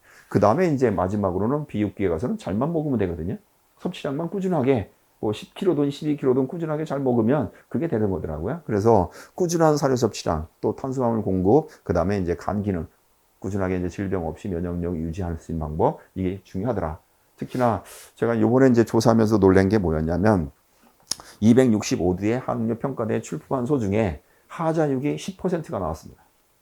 근염, 수정, 말하자면 근내 지방을 높이기 위해서 여러 가지 사양 관리를 했고요. 그 다음에 12마리의 입상축 중에 8마리가 대두박을 먹이셨더라고요. 그런 걸 보면 상대적으로 영양 관리는 잘했는데 거기에 따라서 근내 지방도 개선이 됐지만 상대로 하자육이 나왔다라고 한 부분은 우리가 개선할 필요가 있죠. 왜 나왔는지를 한번 역추적해 보는 것도 상당히 중요할 것 같아요. 수정이라든가 근염이라든가 뭐 이런 부분에 대한 그 어떤 발생 메커니즘이라든가 이것들을 조절할 수 있는 어떤 그 사양 가이드라인, 이런 것들이 좀 필요하지 않겠느냐. 그래서 저 나름대로 지금 현재 추적을 하고 있습니다. 원인을 찾아보면 거의 대부분이 비타민과 관련된 부분이 상당히 크더라. 그래서 비타민 조절하는 과정에 특히나 배합 사료보다는 TMF 화식 사료에서 수정이 상당히 많이 나오고요. 근염이 나오고 있습니다. 그래서 상대적으로 이제 그런 부분에 대한 컨트롤 할 수 있는 그런 매뉴얼, 이런 것들이 좀 정립하는 게 필요하다라고 말씀드릴 수 있죠. 여하튼 타고난 유전력을 최대한 발현할 수 있는 환경을 제공하는 게 중요하다. 거기에 이제 영어로 얘기하면 뉴트리션, 프로퍼 뉴트리션이라는 적합한 영양 공급이 가장 중요하죠. 그래서 육성기에 초산 공급할 수 있는 양질의 조사료, 그 다음에 등신단 면적과 골격을 클 수 있는 환경에 단백질 공급, 후기에 에너지를 플러스 알파가 있는 탄수화물, 당 대사를 높일 수 있는 그런 당 공급량, 꾸준하게 먹을 수 있는 건강, 위의 건강, 간의 건강, 이게 상당히 중요하다라고 하는 의미가 되겠죠. 이분은 우리나라에서 매스컴을 탔던 분이죠. 보시는 것처럼 이제 그 정현원 사장님이라고 우리나라에서 꽤 도체 중량 크기로 유명하신 분입니다. 이분이 1220kg 슈퍼 한우를 생산하셨다 그러는데, 사실은 이분이 인터뷰하면서 뭐라고 그 코멘트를 하셨냐면 이 소가 6개월령의 다른 소보다 1.5배가 크다라는 얘기를 했어요. 사실은 이 부분이 학술적으로 지금까지 우리가 아까 반추동물의 그 유전력을 가장 발휘할 때 가장 중요한 기간이라고 하는 이 부분을 언급했다는 부분에서 상당히 의미 있는 그 코멘트라고 생각을 합니다. 그래서 저는 6개월령의 그 소가 어떻게 자라왔는지, 그 다음에 질병 없이 왔는지, 어떤 영양소를 공급했는지가 결국은 그 소의 유전력을 최대한 발현시킬 때 중요한 영향을 주지 않겠느냐라는 말씀을 드리고 싶어요. 일반적으로 많이 보던 데이터입니다만 보시는 것처럼 생애, 뭐 여러 가지 지방이 축적되는 과정, 지방세포의 숫자가 늘어나는 거, 지방세포의 크기가 커지는 거, 이러면서 우리가 보통 이 영어로는 마블링스 윈도우라고 표현하는 기간을 보통 이제 EU 전후 이렇게 얘기를 합니다. 그래서 이제 기본적으로 마블링의 그 감수성 시기라고 얘기를 하죠. 그래서 혹자는 251년까지를 어린 송아지라고 표현하는 분도 있습니다만 사실은 그렇지는 않을 것 같고요. 기본적으로 이제 그 아까 말씀드렸던 유전력을 발현할 때 가장 중요한 게 6개월 전후를 하면 저는 한 180일에서 200일 정도 전후에 가장 중요하다. 또 임신기에 최근에 들어와서 난산 분만 지연이 많은 이유 중에 하나가 뭐냐면 그 폐사율이, 분만 지연은 송아지가 크기 때문에 상대적으로 도다 먹이기를 안 합니다. 도다 먹이기 안 하게 되니까 상대적으로 이게 분만이 지연되는 문제가 발생했거든요. 그런데 실제로 도다 먹이기 하지 않으면 보시는 것처럼 임신기, 초기, 중기, 마지막 3개월 그 기간에 에너지 단백질 부족은 생시 체중이 작고요. 그 다음에 분만하면서 원시 지방세포의 숫자를 가지고 나오지 못하는 경우가 나오죠. 그래서 유전력은 최대한 발현할 때 전 개인적으로 도다 먹이기 상당히 중요하다라고 하는 그런 의미가 되겠는데, 이 부분은 뭐 여러분들한테 난산이 오는 또 문제가 생기기 때문에 이거는 다음번에 기회가 되면 설명을 드리도록 하겠습니다. 여하튼 EU 전후에서 가장 중요한 EU와 관련된 감수성 시기, 마블링스 윈도우라고 하는 이 시기에 EU 스트럼프를 줄이자라고 하는 게 상당히 중요하다라고 하는 그런 의미가 되겠습니다. 실제로 이제 그 이런 송아지의 경우 뭐 호흡기가 오던 아니면 질병이 오고 여러 가지 오게 되면 그 송아지의 경우에 호르몬 대사 중에 가장 대부되는 게 여기 보시면 유리지방산, 체지방이 동원이 되는 것이죠. 그래서 혈액 내 유리지방산이 높아지는데 이것과 가장 비례하는 게 코티졸입니다. 이 코티졸은 부신피질에서 분비되는 것이고요. 코티졸은 긍정적인 효과, 그 다음에 부정적인 효과가 있습니다. 긍정적인 효과는 임신기의 코티졸은 그 조직의 발달에 영향을 준다고 합니다. 그 다음에 분만을 유도할 때 코티졸이 분만을 유도하기도 하죠. 상대적으로 이제 스트레스 받으면 조산할 수 있는 거고, 송아지가 나갈 때 어미소한테 스트레스 주는 게 코티졸 때문에 사실은 임신 황체가 줄어들면서 임신 분만을 야기하는 이런 긍정적인 효과도 있습니다. 반대로 이제 코티졸은 약간의 코티졸은 이제 잘 아시겠지만 뭐 생리활력소라든가 이런 것들이 있을 수 있는데, 지나친 코티졸은 잘 아시겠지만 두 가지 대사에 영향을 줍니다. 첫 번째가 칼슘 대사에 영향을 주기 때문에 키 성장을 억제를 합니다. 송아지 단계의 코티졸은 체성장을 줄여준다는 얘기고요. 두 번째가 뭐냐면 인슐린 농도를 떨어뜨려요. 그래서 육성기 때, 송아지 때 질병이 특히 막 호흡기라든가 이런 것들이 오게 되면 그런 것들이 이제 결국은 뭐 코티졸뿐만 아니라 24개월 이후에 생산성을 떨어뜨린다는 데이터도 있고요. 특히나 이제 호흡기가 와서 미국의 데이터입니다만은 보시는 것처럼 호흡기가 왔을 때 항생제 처리를 한 번 하느냐, 한 번 이상 하느냐에 따라서 초이스 등급의 출현율이 7% 떨어지느냐, 25%가 떨어지느냐 차이가 나더라고요. 이걸 등급으로 따진다면 투뿔 출현율이 호흡기로 인해서 25%까지 떨어질 수 있다. 이렇게 가정할 수 있다고 한다면 호흡기 예방은 상당히 중요한 포인트. 특히나 호흡기가 언제 걸리느냐? 6개월, 7개월 이전에 제일 많이 걸리죠. 분만 전 후부터 많이 걸리게 되니까요. 그 다음에 또 하나는 이제 이런 스트레스. 질병과 관련된 스트레스, 아까 말씀드린 스트레스 종류는 상당히 많은데 공통적인 게 이 코티졸의 분비가 늘어난다. 그러면 코티졸의 분비는 공포에 대한 반응이 증가하고 소가 예민해집니다. 호흡수가 늘어나죠. 그 다음에 또 하나는 중요한 폭력성이 늘어나요. 그래서 사나워진다라고 보시면 될 것 같아요. 그러니까 이런 것들이 결국은 이제 나중에 서열 다툼에서 오게 되고 하고, 그 다음에 이제 질병의 문제, 그 다음에 저는 이제 사양관리 면에서 제한급여도 역시 코티졸을 높일 수 있다. 제한급여라고 하는 게 결국 뭐냐면 먹이 다툼이 생긴다는 얘기거든요. 그것들로 인해서 서열 다툼이 생기게 되고, 그것들로 인해서 과식하는 소가 있다면, 못 먹는 소가 있다면 그것들은 이제 영양 과부족에 의해서 유전자 발현을 못하게 하는 문제도 발생한다라고 보시면 되죠. 저희 연구가 2시간 동안 소를 고속도로로 운반을 했습니다. 재미난 게 2시간 동안 운반한 소들은 보시는 것처럼 코티졸 농도가 보시는 것처럼 거의 한 4배 정도가 확 올라갑니다. 운반하지 않은 소들은 거의 변화가 없죠. 반면에 코티졸이 올라가는 면에 따라서 인슐린 농도는 떨어져 버려요. 인슐린은 잘 아시겠지만 근내지방 혈당을 글리코겐을 근내지방으로 축적되는 가장 중요한 호르몬이기 때문에 마블링하고 아주 밀접한 관계가 있죠. 말하자면 코티졸이 높아진다는 얘기는 두 가지, 칼슘 대사의 억제, 육성기 때 선체 성장 안 된다는 거고, 그 다음에 면역력 떨어진다는 거고, 마지막으로 근내지방도 떨어진다는 얘기가 됩니다. 또 이 코티졸은 항상 계속 분비되는 것이 아니라 시간이 지나면 그걸 이기기 위해서 반응을 하죠. 말하자면 스트레스 반응에 의해서 이제 코티졸을 이기려고 우리가 보상 성장을 하려고 더 먹게 되는 경우가 나와요. 그런 경우에 지방세포가 분화가 되는 것이 아니라 크기만 커져요. 그래서 이제 우리가 보통 성긴지방, 떡지방이 생기는 원인도 여기에 있다라고 보시면 될 것 같아요. 그래서 결국은 이제 섬세한 지방을 만드는데 가장 중요한 게 코티졸 분비량을 억제하고 스트레스를 줄이는 것다라고 보시면 될 것 같고요. 마지막 토픽에서 또 육색을 발현을 시킬 때 삶이 잘 나오려면 스트레스가 줄어야 되겠죠. 코티졸이 상당히 중요하다. 그런 의미가 되겠습니다. 그래서 저는 태어나서부터 나갈 때까지 어떻게 먹였느냐, 스트레스 없는 환경을 최소화시킬 수 있는 게 결국은 고급육을 생산할 수 있고 우리가 단가를 잘 받을 수 있는 거고, 그 다음에 하자육이 덜 나올 수 있는 가장 최적의 방법이다라고 말씀을 드릴 수 있어요. 지금부터 이제 급여 프로그램으로 가겠습니다. 사실은 이거는 텍사스에서 지금 현재 피드랏에서 소를 기르는 방법이고요. 제가 사양 실험하고 있는 저희 농장에서 실험하고 있는 거고요. 그러니까 실제로 저 사양 실험은 이렇게도 했습니다. 제한급여했죠. 너는 여기 5kg 먹고 첨가제 이거 먹고 너는 TMF 얼마 먹고 이런 식으로 했습니다. 말하자면 체중에 비례해서 먹였는데 실제로 그걸 다 못 먹는 애 있고 모자라는 애가 있을 수 있습니다. 근데 미국은 무제한급여죠. 과연 이제 유전자 발현이라는 게 어떤 의미냐? 너는 지금 현재 500kg니까 체중의 1.3% 농구사료 먹어. 그렇게 해서 6.5kg 줬습니다. 그리고 조사료 너 얼마를 줄 테니까 이것만 먹으라고 한다면 그 소가 갖고 있는 거는 나는 지금 일당 증체량을 1.8kg까지 늘릴 수 있는데 나는 사장님이 사료 섭취량을 요거밖에 안 주니까 난 요거밖에 안 할 거야. 말하자면 플러스 알파가 안 생긴다는 얘기예요. 난 유전력이 14개월령에 1등급이 될 수 있는 소인데 14개월령에 조사료만 줘버리니까 근내지방이 안 생긴다는 얘기죠. 이런 부분을 풀어가는 방법이 뭐겠느냐 해보니까 결국 무제한급여더라고요. 다만 이제 무제한급여의 그 위험성은 개체마다 그 무제한 급여가 가능하냐 불가능하냐 이거를 구분해서 가야 되는 게 조금 숙제라고 보실 수 있어요. 다만 시간이 지나면 우리나라는 개량이 됩니다. 옛날 소하고 이제 개체 편차가 점점 줄어들죠. 저는 그렇게 얘기합니다. 지금 현재 1300번대, 1400번대를 지나서 1700번, 1800번대 가면 이제 아까 음성의 95%가 툭불이 나온다고 얘기했던 건 뭐냐면 상향 평준화됐다는 얘기거든요. 상향 평준화는 건 뭐냐면 프로그램의 차별화가 필요 없다는 얘기입니다. 개체별 너는 많이 먹고 너는 적게 먹고 이게 필요 없다.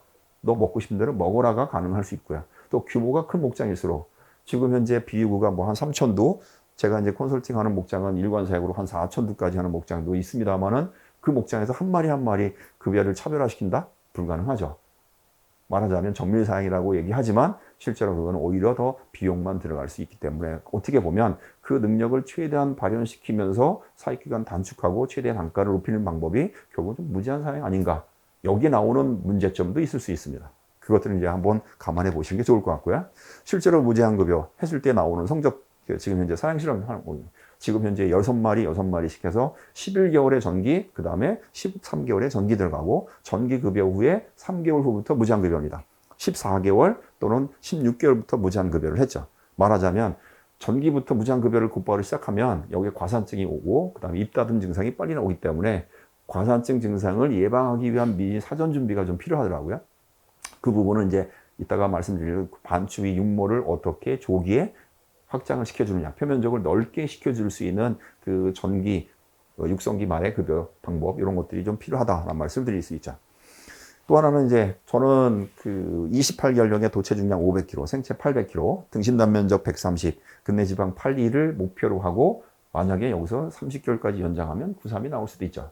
그래서 조기에 28개월령의 이 목표를 달성하기 위해서는 12개월 체중이 430, 더 중요한 게 6개월 체중이 220, 230kg가 중요하더라고요. 6개월령의 체중이니까 220, 230. 말하자면 생시 체중을 제외하고 일당 증체량이 거의 한 1kg 정도 가까이 해야 된다라고 보시면. 그것들은 이제 결국은 여기 보시면 한 8가지 정도 포인트가 있어요. 생시 체중이 중요할 수 있으면. 더 중요한 게 포유 능력이죠. 어미소의 포유 능력이 상당히 중요하고 만약에 인공 포유를 한다면 이유시까지 일당 증체량을 얼마까지 갈 것이냐. 생존율이 중요한 것도 있지만 그 살아있는 소가 일당 증체량이 700g이냐 800g이냐 1kg냐에 따라서 도체의 성적이 다를 수도 있다. 다르다라고 하는 부분도 있습니다. 그 다음에 이제 반추위 발달하는 방법. 인공류, 이뿔치기살을 빨리 먹기 위해서는 위발달해야 되는데 위발달의 순서가 뭐냐. 위에 용족이냐 육모가 발달했냐 미생물이 정착하느냐. 미생물 정착하는데 뭐가 먼저 필요하냐. 물을 먼저 먹는. 그래서 송아지 단계에서 사실 음수, 빨리 물 먹는 것도 상당히 중요하다라고 말씀드리고 그 과정에 이제 조사료 급여입니다. 저는 지금 현재 5개월까지 조사료 급여하지 않는 비교 사용을 하고 있습니다. 말하자면 반추위 용적을 너무 크게 해서 오히려 조사료 섭정이 많을 경우에 반추위가 무거워지면 오히려 표주박형으로 그 다음에 허리가 만곡이 되고 하는 문제 때문에 나중에 문제가 생기더라고요. 오히려 체성장이 안 되는 경우도 있어서 오히려 그때까지는 상대적으로 골격 성장, 특히 키, 그 다음에 체장을 길게 할 수 있는 방법에 사용머리가 있다면 조사료를 너무 빨리 먹이는 것보다는 오히려 우리가 조사료를 어떤 식으로 먹이느냐 상당히 중요하겠죠. 말하자면 이제 가공을 하거나 또는 이제 소화 속도가 빠른 쪽으로 그 다음에 급여량 자체는 상당히 제한적으로 가는 게 좋겠다라고 하는 부분을 강조하고 싶습니다. 이 얘기는 여러분들이 아마 이 그래프는 이 사진을 많이 보셨을 거예요. 이유하기 전에 송아지한테 우유를 먹인 거, 조사료 먹인 거, 농구사료 먹인 거라고 했는데 그 중에 이제 팁이 뭐냐면 건초를 자유체 시켰던 거, 건초를 급여하지 않은 거에 차이가 여기에서 보면 육모의 길이가 4.1mm, 7.5mm 차이 납니다. 육모의 표면적 자체가 83%가 차이가 난다는 얘기거든요. 표면적이 83%는 흡수량과 흡수 속도가 다르다는 얘기예요. 그래서 이거에 착안을 한다면 농어사료 4kg 먹으면 분해되는 과정에 휘발성 지방산을 얼마나 빨리 제거해 줄 수 있는 능력은 결국은 위벽에 있는 융털돌기의 표면적이다라고 보시면 될 것 같아요. 비록 송아지가 어렸을 때 나온 결과이지만 결과적으로 육성기 때 너무 지나치게 거친 조사료를 급여한다거나 조사료가 너무 지나치게 많아버리면 육모의 표면적에 육모의 길이가 짧아지죠. 건강한데 짧아진다는 얘기보다 건강하면서 긴 게 좋은 거거든요. 그렇다면 적당한 수준의 조농비가 상당히 중요하다라는 의미가 되겠습니다. 그래서 저는 개인적으로 육성기 때 아주 부드러운 조사료 위주로 사용 관리하는 게 좋겠다. 거친 빈류보다는 거친 빈류 같은 경우는 그 육모가 절단이 되거나 마세가 되거나 마모가 돼가지고 짧아지는 경우가 상당히 많기 때문에 그래서 적당 수준의 전분, 그 다음에 육모를 길게 할 수 있는 첨가제라면 뭐 잘 아시겠지만 효모 추출물 같은 거, 이스트 컬처 같은 게 상당히 좋은 육모를 건강하고 길게 만드는데 유지하는데 도움이 된다라고 보시면 그런 사용 관리 여러분들 필요하다는 말씀입니다. 또 일본에서 나온 데이터 보면 육성기 때, 송아지 때 일당 증체량이 높은 애들이 근내 지방 상당히 좋습니다. 도체 중량이 상당히 좋죠. 그래서 저희가 어떤 데이터를 가지고 있냐면 비육 이론을 말씀드리면 간단하게 이제 근간 지방, 내장 지방은 11.4개월부터 축적이 되기 시작합니다. 근내 지방은 보통 이제 13개월부터 시작을 한다고 얘기하죠. 그래서 비육기의 시작은 사실 13개월이라고 보시면 될 것 같아요. 다만 내장 지방은 그 이전부터 약 한 2개월 가까이 1.5개월부터 전부터 축적이 된다면 반추위라고 하는 여기 보시면 반추위 벽에 그 바깥쪽으로 붙어 있는 노란색이 지방이거든요. 이게 복강내 지방이죠. 이 복강내 지방이 결국은 11.4개월에 축적이 된다는 얘기는 조사료의 최대 섭취량은 11개월에 최대가 된다는 얘기예요. 전기가 13개월, 14개월이 시작하는 때 그 전달에 그달에 조사료 섭취량이 최대가 되는 것이 아니라 11개월에 최대가 돼야만 체내 복강내 지방의 축적량이 줄어든다. 그래서 나중에 섭취량을 더 늘릴 수 있다. 그 다음에 불가시점을 줄일 수 있다. 복강내 지방이 많다는 얘기는 결국 나중에 가서 섭취량 떨어지는 게 더 많거든요. 그래서 이 부분은 조사료 섭취량의 최대는 1개월 정도를 목표로 하시는 게 좋겠다라는 말씀을 드리고요. 또 조사료 섭취량이 너무 지나치게 많을 경우에 송아지 체형이 보시는 것처럼 가장 이상적인 게 오른쪽이죠. 왼쪽에 있는 것처럼 표주박형으로 바뀐다거나 특히나 이제 잘 아시겠지만 오늘 먹은 조사료는 위에 뜨죠. 어저께 먹은 조사료는 대세김질을 하고 분해되는 과정에 없어져야 되는데 만약에 소화가 안 돼가지고 스페시픽 그레디티라는 비중이 높아지면 밑으로 가라앉아 주십니다. 그러면 반 주위에 가스층이 그 파이버 매트층이 아니라 아래쪽으로 배 쪽으로 처지게 되니까 이게 쌓이게 되면 무거워지죠.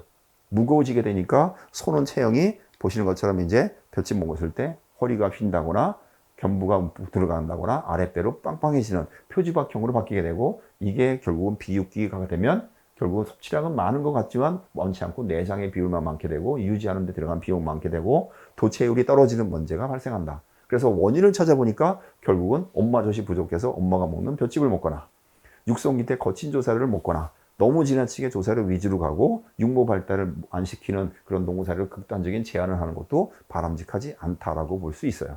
그래서 지금 현재 혹자는 부폰의 권장은 저희가 50%의 조사료를 권장을 합니다. 건물 기준으로. 그렇지만 일부 이제 데이터에서 나온 것들은 35%까지 줄이는 것도 바람직하다라는 얘기를 합니다. 다만 저는 개인적으로 위의 형태가 표지박형으로 바뀌지 않는 선에서의 조사료 섭취량은 유지하는 게 좋다고 얘기를 합니다. 그래서 조사료가 너무 지나치게 섭취량이 많아서 표지박형으로 되면 보시는 것처럼 이제 A, B, C, D 나오는 그 도체의 성격이죠. A 같은 경우는 위로 떠서 옆으로 벌어지고요. 그 다음에 CA 같은 경우는 밑으로 처지죠. 그래서 뒤에 있는 배경에 있는 소가 사실은 저게 도체율이 54%짜리입니다. 미경산 비육했는데 배만 빵빵하죠. TMR을 급여했던 소인데 섭취량이 상당히 많은데도 불구하고 결국은 도체 성적은 그렇게 좋지 않은 이런 결과를 보이는 게 결국은 도체율의 저하에서부터 시작했다라고 보시면 됩니다. 근내 지방이 축적되는 이론은 다 아시는 것처럼 뭐 반추위 내에 생성된 휘발성 지방산 중에 프로피온산 이것들이 그 혈당 정부 물질이고요. 혈당이 또 인슐린에 의해서 근내 지방으로 축적이 되는 것이죠. 그런 과정에 아세틱 애시드는 섬유소에서 분해되는 휘발성 지방산이고요. 그 다음에 프로피오닉 애시드는 전분에서 분해되는 것이죠. 이것들은 근내 지방으로 피하 지방으로 이거는 이제 육성기에서는 지방세포의 분화를 촉진할 때는 아세틱 애시드가 상당히 중요합니다. 비육기가 되면 이 아세틱 애시드는 근내 지방이 아니라 등지방으로 많이 축적이 된다는 얘기죠. 그러면 비육기가 되면 결국 아세틱 애시드 생성량을 줄이는 게 더 바람직하죠. 그렇다면 조사료 섭취량을 늘리는 것이 아니라 적당한 조사료, 말하자면 반추위 과산증을 예방할 수 있는 조사료, 그 다음에 잘 아시겠지만 위내 기능이라든가 그 다음에 포만감을 줄 수 있는 최소한의 조사료만 제공하는 게 더 바람직하고 소화속도가 높은 것보다는 소화속도가 낮은 물리적인 기능만 하는 것이 좋겠다. 그러다 보니까 볏짚 같은 집류가 가장 좋은 조사료일 수 있고요. 특히나 이제 비타민 A 조절하는 기술에서는 또 집류가 상당히 중요하다 볼 수 있죠. 특히나 최근에 TMF입니다. TMF의 경우에는 유산균 발효를 하느냐 효모 발효를 하느냐에 따라서 또 산물이 틀리죠. 잘 아시겠지만 락틱 애시드 같은 경우는 효모 발효, 유산균 발효를 하게 되면 여기 보시는 것처럼 근내 지방으로 들어가는 것보다 피하 지방으로 가는 율이 좀 높습니다. 그래서 상대적으로 이제 TNF를 제공한 가정에 거의 대부분이 유산균 또는 효모발을 하시는데 가능하면 조사료 함량을 높여서 가는 것보다는 조사료 함량을 낮춰서 TNF 발효를 시키는 게 더 바람직하죠. 그래서 저는 개인적으로 후기에는 평균 조사료 함량 한 10% 정도까지 낮춰주는 게 좋지 않겠느냐. 물론 발효 품질에 따라서는 9%까지 낮추는 것도 있습니다. 실제로 극단적으로 어떤 분은 7%까지 이렇게 얘기하는 분도 있는데 상대적으로 이제 너무 지나치면 개체에 따라서 과산증, 입다듬 증상이 있으니까 그거의 미니멈 수준에서 내 목장에 맞는 수준의 조사료 함량과 그다음에 집류 위주의 이전, 그다음에 발효 미생물의 활용을 중요하다라고 볼 수 있고요. 이 데이터가 이제 보시는 것처럼 도체율이 52%, 63%인 단면적이 영상입니다. 공교롭게 63%인 소는 작년에 한국인평가대 1등 했던 소였고요. 52%인 소 같은 경우는 뭐 그렇지 않은 소입니다만 근내 지방도가 다 차이가 있죠. 그런데 재미난 게 보시는 것처럼 이제 그 등심 갈비뼈 위에는 등심의 폭에 비해서 15cm 부위인 요 그 원형 안에 있는 부위까지 그 폭이 비례하지 않죠. 말하자면 사다리꼴은 마른 목걸이냐 정방향이냐 사각형이냐 여기에 따라서 도체율이 차이가 난다. 이 얘기는 뭐냐면 소의 생김새가 오른쪽 상단에 있는 소처럼 54%처럼 삼각형으로 되어 있는 소들이 대체로 54%, 53%밖에 안 나온다는 얘기예요. 사진상으로 제일 왼쪽에 하단에 있는 소는 66%짜리입니다. 가운데 있는 소는 64%짜리고요. 그래서 체심이 넓으면서 상대적으로 체폭이 넓게 형성이 되고 장방형으로 되어 있는 소들이 도체율이 상당히 좋고요. 뒤에서 봤을 때 삼각형이 아니라 위로 떠서 옆으로 벌어져 있는 소 이런 것들이 좋다. 그럼 도체율이 크려면 앉아있는 시간이 길어야 됩니다. 앉아있을 때 관리가 개장이 되죠. 그러다 보니까 상대적으로 밀사가 되지 않고 바닥 관리 잘 되고 조사료 섭취, 그동안 조사료 급여 방법, 그 다음에 농사료량 이런 것들이 상당히 중요하다. 물론 유전적도 있는지 모르겠습니다만은 기본적으로 그것도 고려할 필요는 있을 것 같아요. 그다음에 이제 근내 지방으로 가면 근내 지방은 뭐 외국에 있는 자료 다 요약을 해본 거 간단하게 몇 가지만 키만 말씀드리면 일단은 우수한 유전자 보유, 그 다음에 스트레스를 저감할 수 있는 환경. 여기에 이제 조기 거세가 있고요. 또 제일 중요한 게 제일 오른쪽 하단에 있는 것처럼 비육기의 꾸준한 섭취량입니다. 여기에 영향을 주는 게 물이거든요. 그러니까 물 섭취가 마지막에 말씀드릴 육색하고도 아주 밀접한 관계가 있습니다. 그래서 물을 많이 먹고 물을 자주 먹을 수 있는 환경을 제공해야 사료 섭취량을 유지하죠.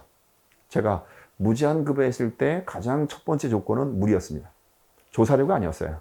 조사료는 없어도 본인 스스로 해결하는데 그걸 해결하는 방법이 파이프 하는 방법도 있고 그 다음에 침 흘리는 방법도 있는데 소들은 제일 먼저 하는 게 물 먹는 횟수가 늘어납니다. 그래서 물을 제대로 섭취할 수 있는 환경을 만들어준다면 결국 과산증도 예방할 수 있고 섭취를 꾸준히 할 수 있는 방법이 아닌가 이렇게 얘기할 수 있죠.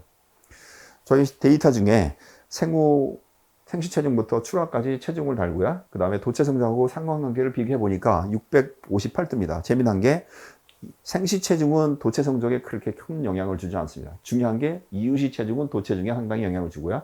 이유시층에서부터 6개월까지 체중은 근내지방 등심 단면적에 영향을 주고 비육기의 증체량은 결국은 등심 근내지방에 영향을 주더라고요.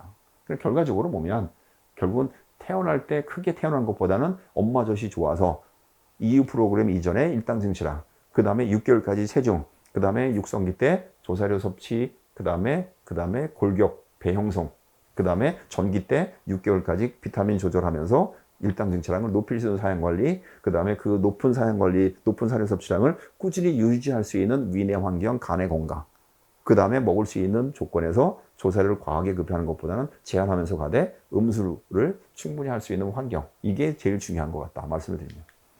그래서 실제로 유전력이 좋은 소하고 안 좋은 소하고 일당 증체량을 비교해 보니까 재미난 게 육성기보다 비육 전기 때 증체량이 높은 애들이 근내 지방이 8이 나오더라고요. 말하자면 비육 전기 때 6개월 동안의 일당 증체량이 저희 데이터 중에 1.2kg까지 나온 소들은 모두 93 나왔습니다. 결국은 비육 전기 때 섭취량을 얼마나 꾸준하게 높여주고 입다듬 증상 없이 과산증 없이 유지할 수 있느냐. 비타민 A 조절하면 거기서부터 후유증이 나오지 않게 빨리 조기에 대처하느냐가 가장 키인 것 같다 말씀을 드리죠. 그래서 기본적으로 비육 전기 때 섭취량은 증체, 그 다음에 등심, 근내지방 이 세 가지에 모두 영향을 준다. 그래서 이 이전의 유전력은 결국은 비육 전기 때 최대한 발현할 수 있는 그 플러스 알파를 만들어주느냐에 따라서 결정이 된다라고 보시면 될 것 같아요. 또 하나 중요한 게 비육전기가 시작하면 13개월이 시작한다고 하면 그 이전에 사료 섭취량을 올리는 게 상당히 중요하죠. 그 전에 올리는 게 이론적으로 따지면 육모를 건강하고 길게 만들어주는 조기, 말하자면 워밍업이라고 생각하시면 돼요. 준비 단계, 보통 이제 트랜지셔널. 저희가 이제 낙농의 경우에는 분만 전에 돋아먹이기를 꼭 합니다. 돋아먹이기 하는 이유가 뭐냐면 분만 후에 착유 사료로 변경하기 때문에 위내 미생물을 시프팅해야 되겠죠. 그 다음에 위의 용적도 작아지기 때문에 에너지가 부족한 것을 충족하기 위한 것도 있고, 세 번째가 뭐냐면 육모의 길이를 길게 만들어서 분만시키는 겁니다. 그러면 분만 후에 착유 사료가 올라가게 되면 올라간 만큼의 휘발성 지방산을 빨리 흡수할 수 있는 능력을 획득해 주는 거거든요. 그게 이제 결국은 분만, 비육 전기 때 농구사료 섭취량, 단백질, 전분 농도를 높이더라도 과산증 없이 가려면 육모의 길이를 길게 만들 수 있는 그 이전의 준비가 필요하다. 그래서 낙농의 경우에는 돋아먹이기, 트랜지셔널 피리라는 전환기를 보통 분만 전 21일, 3주를 얘기를 합니다. 그런데 이론적으로 따지면 육모의 길이가 정착이 되고 커지려면 한 40일까지 필요하더라고요. 그래서 이제 여기 있는 것처럼 13개월이라면 한 11개월 전후부터 서서히 섭취량은 농구사료 섭취량을 올리다. 그래서 11개월령의 조사료 섭취량이 최대가 되고 그 이후부터는 농구사료 양을 높여서 전분을 높여서 육모의 길이를 길게 하고, 그리고 13개월이 되면 전기부터 농구사료 섭취량을 급격하게 이제 체중 대비 올리죠. 그리고 13개월이 되면 그때부터는 이제 제한급여 할 손지 아니면 무제한급여 할 손지를 판단을 하시고 사용 원리를 차별화시키는 게 좋겠다 말씀드리죠.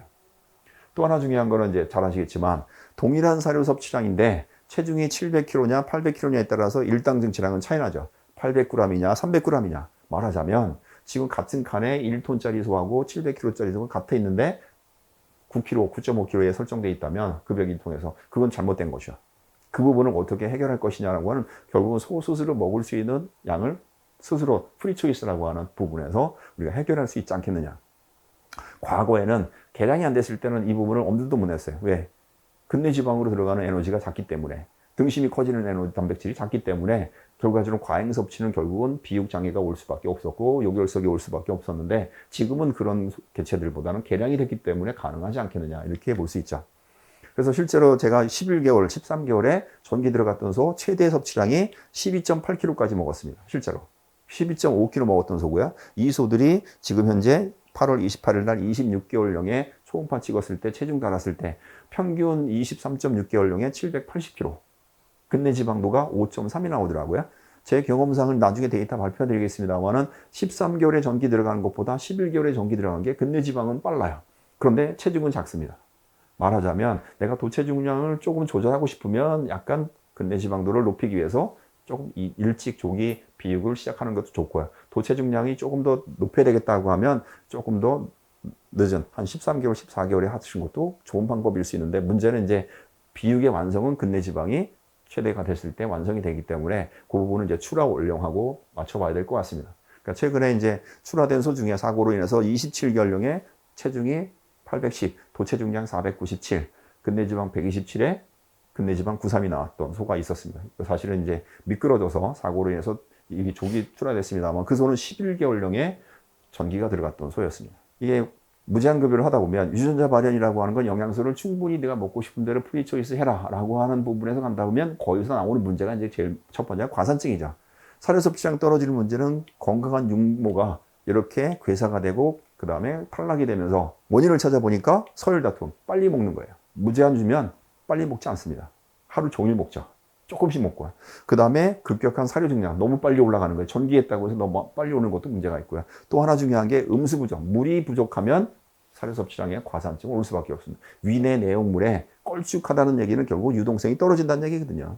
그렇다면 흡수할 수 있는 속도, 양도 제한될 수밖에 없어요. 그러면 위벽의 육모가 빨리 탈락이 되는 거예요. 미생물이 주고 그 다음에 액티비가 떨어지는 것도 있고 그 다음에 뭐 히스타민 때문에 모세혈관이 확진이 돼서 문제 나오는 것도 있고, 그래서 제염염이 오겠지만 상대적으로 제일 중요한 게 위벽의 융털 돌기를 건강하게 유지하는 게 상당히 중요하다면, 그게 이제 결국은 섭취하는 것, 해결하는 방법이 물, 그 다음에 중조라든가 뭐 벤토나이트라든가 조사료인데 이것들을 어떻게 해결할 것이냐.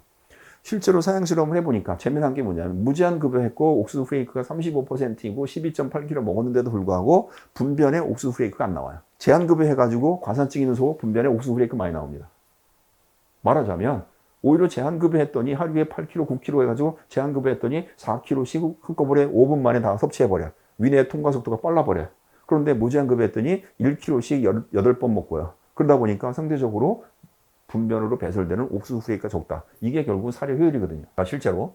그래서 우리가 이제 이론적으로 많이 먹으면 많이 배설한다고 하는데 소는 많이 먹으면서 많이 배설하지만 실제로 적게 먹고 여러 번 먹기 때문에 상대적으로 배설되는 양은 적다라고 볼 수도 있습니다. 그게 이제 결국 사료 효율이다라고 보면 될 것 같아요.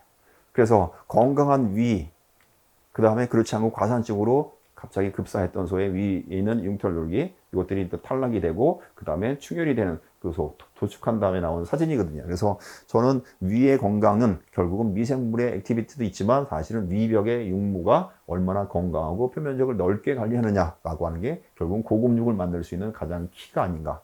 그게 결국은 유전자 발현할 때 가장 중요한 단서를 제공하는 게 반축 위벽의 육모의 건강, 표면적이 넓게 하는 거, 길게 하는 거, 이것들이 있다라고 보십니다. 그 다음은 이제 비타민 A죠. 제가 사실은 비타민 A는 양문복 박사님이 말씀해 주셨다시피 우리나라에서 사실 고안한 건 아니고 일본에서 나온 것이고요. 그것들이 배합사료 접목하는 과정에 조금 문제가 있죠. 쓰고 있는 원료들이 비타민 A를 결핍시키기에는 부족합니다. 그러다 보니까 이제 상대적으로 배합사료에서 나오는 문제보다는 실제로 자가배합에서 나오는 말하자면 발효되는 과정에서 비타민 A 결핍증, 이것들이 좀 종종 나오긴 했거든요. 그런데 이제 본격적으로 나오기 시작한 게 최근 2, 3년 사이입니다. 2, 3년 사이에 TMF라고 하는 게 화식이라는 것이 정착이 되면서 비타민 조절이 우리도 모르는 사이에 이제 정착이 돼 버렸어요. 근데 조절이 아니라 비타민을 그냥 낮추는 문제가 생겼습니다. 말하자면 육성기 때 낮추고 전기 때 낮추면서 다시 육성기 때 높이고 전기 때 낮추면서 후기 때 다시 보충을 해줘야 되는데 이게 사료 프로그램을 TMF나 화식을 하면서 2단계로 했거든요. 육성 하나, 비육 하나. 그러다 보면 비육 전기 마지막까지 다 비타민 결핍증이 나와요. 제가 갖고 있는 데이터 중에 비육 전기 들어가기 전에 비타민 A 주사를 놓고요. 그리고 나서 한 달에 한 번씩 피를 뽑아서 혈중 비타민 농도를 조사해 보니까 4.5개월 되니까 바닥을 치더라고요. 말하자면 결핍증이 나오기 시작하는 게 4 내지 5개월 후부터 나오기 시작하는 거예요. 근데 그걸 계속 하다 보니까 나오는 문제가 이제 아까 말씀드렸던 후유증이 나오게 되죠. 섭취량 떨어지거나 이런 문제. 그래서 기본적으로 보신 것처럼 지속적으로 낮추게 되면 하자육이 나온다거나 또는 계속해서 높인다면 육량은 좋은데 등급이 떨어진다거나 우리가 원하는 건 이 파란색처럼 육성기 때 높이고 다시 전기 때 낮추면서 상대적으로 후기 때는 다시 보충해 주는 방법. 그래서 비타민 A 프로그램은 특히나 화식하는 목장이거나 그 다음에 이제 TMF를 해서 숙성 기간을 길게 가는 목장들은 반드시 필요하다라고 말씀드릴 수 있어요. 그래서 일본의 경우에 보시는 것처럼 암소의 경우에는 비타민 A 조절하게 되면 상대적으로 19.36%의 가격을 더 받고요. 그 다음에 거새우 같은 18.23%. 그래서 거새우보다 미경산 비육이 비타민 조절해서 단가를 더 받는. 그래서 프로그램은 보시는 것처럼 이제 혈중 농도를 120에서 40, 50까지 낮추고 그래서 이제 다시 후기에는 다시 높이는 이런 쪽의 전략들이 필요한데 요거는 우리나라에서 나오는 데이터고 드리니까 요거는 응용하시면 될 것 같습니다. 실제로 조사료에 따라서 비타민 A 함량은 보시는 것처럼 이제 알팔파나 그 다음에 이제 그 녹도가 높은 이런 것들이 상당히 높죠. 그렇지만 집류, 그 다음에 연맥 같은 경우가 상당히 낮게 되고요. 또 이게 멜팅이라고 해서 이제 그 수확하는 과정에 건조하는 시간, 하루를 건조했느냐, 이틀을 건조했느냐에 따라서 비타민 베타캐로틴 농도도 떨어지는 속도가 틀리고 잔류량이 틀리고요. 또 보관하는 기간에 따라서도 비타민 농도가 틀립니다. 말하자면 올해 생산된 볏짚보다 작년 묵은 볏짚이 비타민이 떨어진다는 얘기고요. 이 과정에 비타민 A는 잘 아시겠지만 자외선, 산소, 그 다음에 유기산, 발효된 산물 이런 것들에 의해서 파괴가 상당히 됩니다. 또 하나 중요한 게 이제 발효입니다. 요거는 반추인의 미생물을 인비트로 배양했을 때 나온 결과인데 비타민 A가 75%까지 발효되는 과정에 손실이 됩니다. 양에 따라서는 90%까지 된다는 얘기죠. 그러면 TMF라고 하는 부분을 만약에 응용한다면 결국 발효를 시키면 비타민 A는 우리가 놓은 거에 100이라면 그 중에 75%가 손실이 나온다. 그런데 최근에 제 연구 결과, 조사한 결과는 화식을 했더니 12시간 끓였더니 비타민이 제로가 되더라고요. 사료 내에서는 2만 IU로 설계를 했는데 실제로 화식을 해가지고 가공했더니 먹이기 전에 분석했더니 제로가 되더라고요. 그래서 화식 프로그램을 적용하시는 경우에 비타민 A에 대한 문제, 그 다음에 수종이라든가 근염에 대한 문제는 여러분들이 유념해 주시고 대응하시는 게 좋겠다 말씀드립니다. 전형적인 비타민 A 결핍증에 나오는 증상입니다. 이게 이제 2012년도에 한옥역 평가대회 1등 했던 목장에서 나온 결과고요. TMF를 먹였고요. 강화도에 있는 목장이고요. 실제로 눈이 튀어나오거나 관절이 붓거나 이랬을 때 나온 조치는 결국 비타민 A 보충이거든요. 급여하거나 그 다음에 주사 놓는 방법으로 가시면 되겠다. 그래서 기본적으로 소가 거의 대부분의 비육 전기 때 사료 섭취량을 올리는 과정에 입다듬 증상, 비타민 A 때문에 입다듬 증상이 나오는 게 있거든요. 그런데 재미난 거는 사료 섭취량, 과산증 때문에 오는 비타민 A로 인해서 섭취량 저하되는 거나 비타민 A 때문에 사료 섭취량 저하되는 건 해결책은 똑같습니다. 말하자면 비타민 A는 상피세포를 건강하게 유지하거든요.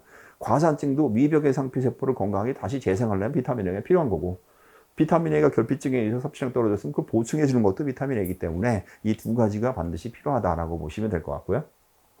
그 다음에 이제 비육장애 24개월 이후에 비육 속도가 너무 빨라 버리면 뭐 잘 아시겠지만 육성기 때 과비된 소들이 대부분 이제 입다는 증상도 많고, 또 암소의 경우 경산호 비육하다 보면 잘 아시겠지만 이제 그 지방괴사라고 얘기하죠. 그런 증상 때문에 나오는 문제도 있습니다. 그래서 상대적으로 그런 것들은 기본적으로 이제 담즙 분비를 촉진할 수 있는 간 기능 개선, 그 다음에 꾸준하게 섭취할 수 있는 위벽의 건강, 이런 것들이 필요해서 저는 비유고 할 때 가장 좋은 첨가제라고 한다면 뭐 중조 벤토나이트, 그 다음에 이스트 컬처가 아닌가. 그 다음에 이제 근내 지방을 높일 수 있는 보조 개념에서 본다면 비타민 C도 있고, 그 다음에 이제 잘 아시겠지만 뭐 원당이라든가 포도당, 당 공급할 수 있는 글리세롤이라든가 이런 것들도 하나의 방법일 수 있고요.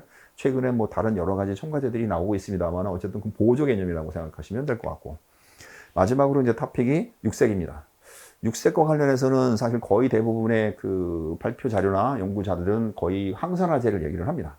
그래서 비타민 E, 비타민 C, 그 다음에 셀레늄, 사실은 육색을 보존하는 방법에서는 상당히 중요한 항산화제입니다. 그런데 육색을 5에서 4로, 4에서 3으로 낮추는 데는 상당히 기본적인 게 많이 필요하더라고요. 그래서 조사해 보니까 기본적으로 일단 코티졸이라고 하는 스트레스 호르몬이 분비가 적어야 된다. 그러면 글리코겐, 근육에 축적되어 있는 글리코겐이 고갈이 되지 않게 하려면 당을 먹어야 되겠죠. 그래서 당 공급량, 그래서 후기에 전분 함량이 많지만 출하하기 전에 뭐 포도당을 먹이거나 설탕을 먹인다거나 하는 방법도 하나의 개념도 좋은 방법일 수 있고요. 그 다음에 또 하나 중요한 게 뭐냐면 적색 근육이 많이 생기면 육색이 어두워집니다. 물론 근내 지방이 일단은 굴을 만들어야 되겠죠. 그렇지만 적색 근육은 운동량이 많으면 육색이 어두워져요. 적색 근육이 많이 생겨요. 그래서 육성기 때는 운동을 많이 해서 필요한 골격을 만들어주는 건 상당히 좋은데, 비육기가 되면 오히려 운동을 제한하는 방법도 상당히 중요하다. 그래서 너무 지나치게 넓은 공간에서 풀어놓고 기르면서 비육하는 거는 사실 육색을 어둡게 할 수 있는 요인 중에 하나고요. 두 번째, 세 번째가 뭐냐면 물입니다. 물은 잘 아시겠지만 혈액의 순환이라든가 체액의 노폐물의 배출, 이런 것들 가장 밀접하죠. 그래서 음수를 충분히 했을 때 소는 건강하고 그 다음에 육색을 발현을 잘한다라고 보시면 될 것 같아요. 그래서 지금 현재 물통이 저는 개인적으로 비유구 물통은 그렇게 속 좋은 물통이라고 생각하지는 않습니다. 왜냐하면 뭐 환기라든가 이런 문제, 선풍기 팬에 의해서 먼지가, 비싼 먼지가 또 다 물통에 앉고 이런 것들 계속 지속적으로 흘려줄 수 있는, 깨끗한 물을 줄 수 있는 그런 물통 관리, 그런 시설이 좀 있어야만 된다. 그래서 출하하기 전에 물을 많이 섭취한 소하고 섭취한 소하고 육색은 다르다라고 보시면 될 것 같고요. 또 하나는 이제 단백질입니다. 제가 이제 중요하게 뭐 지역적인 건 아닙니다만 주로 비육기 사료에 라이그레스라든가 단백질이 좀 높은 조사를 급여하는 경우에 육색이 어두워집니다. 특히 MPN이라고 하는 요소 함량이 많은 사료를 먹이면 육색이 어두워지는 경우요. 특히나 또 대두박을 또 단백질이 높은 대두박이라든가 이런 것들을 후기에도 섭취하신 경우에 육색이 어두워지기 때문에 가능하면 탄수화물 쪽으로 단백질, 그래서 여러분 잘 아시겠지만 에너지 단백질 비율, 피 비율이라든가 이런 것들을 조절할 때 TDN을 높이고 단백질을 낮추는 이유가 그런 부분도 있다라고 말씀드리고, 단백질 과잉 공급은 오히려 육색을 어둡게 한다라고 보시면 될 것 같아요. 그래서 여기 있는 것처럼 항산화제, 그 다음에 당부태 한 6가지 정도를 머릿속에서 염두에 두시고 육색 개선할 때 도움이 되는데, 제가 도체 성적의 육색과 관계해 보니까 출하 원령이 당겨지면 육색이 밝은 색이 나옵니다. 출하 원령을 늦출수록 육색은 좀 어둡게 나오는 경향이 있더라고요. 그래서 육색을 밝게 하려고 보니까 보리를 먹여야 되는 문제가 생기고요. 맹류를 먹여야 되는 그런 사육기관의 사육 비용에 그 추가가 나오는 경우도 있다라고 보시면 될 것 같아요. 그래서 전반적으로 이런 얘기를 가지고 설명을 드렸습니다. 그래서 여기까지 제가 준비한 뭐 육색의 발현뿐만 아니라 유전자 발현할 때 여러분들이 도움이 됐으면 좋겠고요. 혹시나 부족한 점이 있거나 또는 다른 분들이 발표했던 이론하고 약간 차이가 있을 수 있습니다만 그 부분들은 아마도 조금씩 개선하는 방법으로 또 조율하는 방법으로 해결하시면 좋지 않을까 오늘 말씀을 드리고 마치도록 하겠습니다. 감사합니다.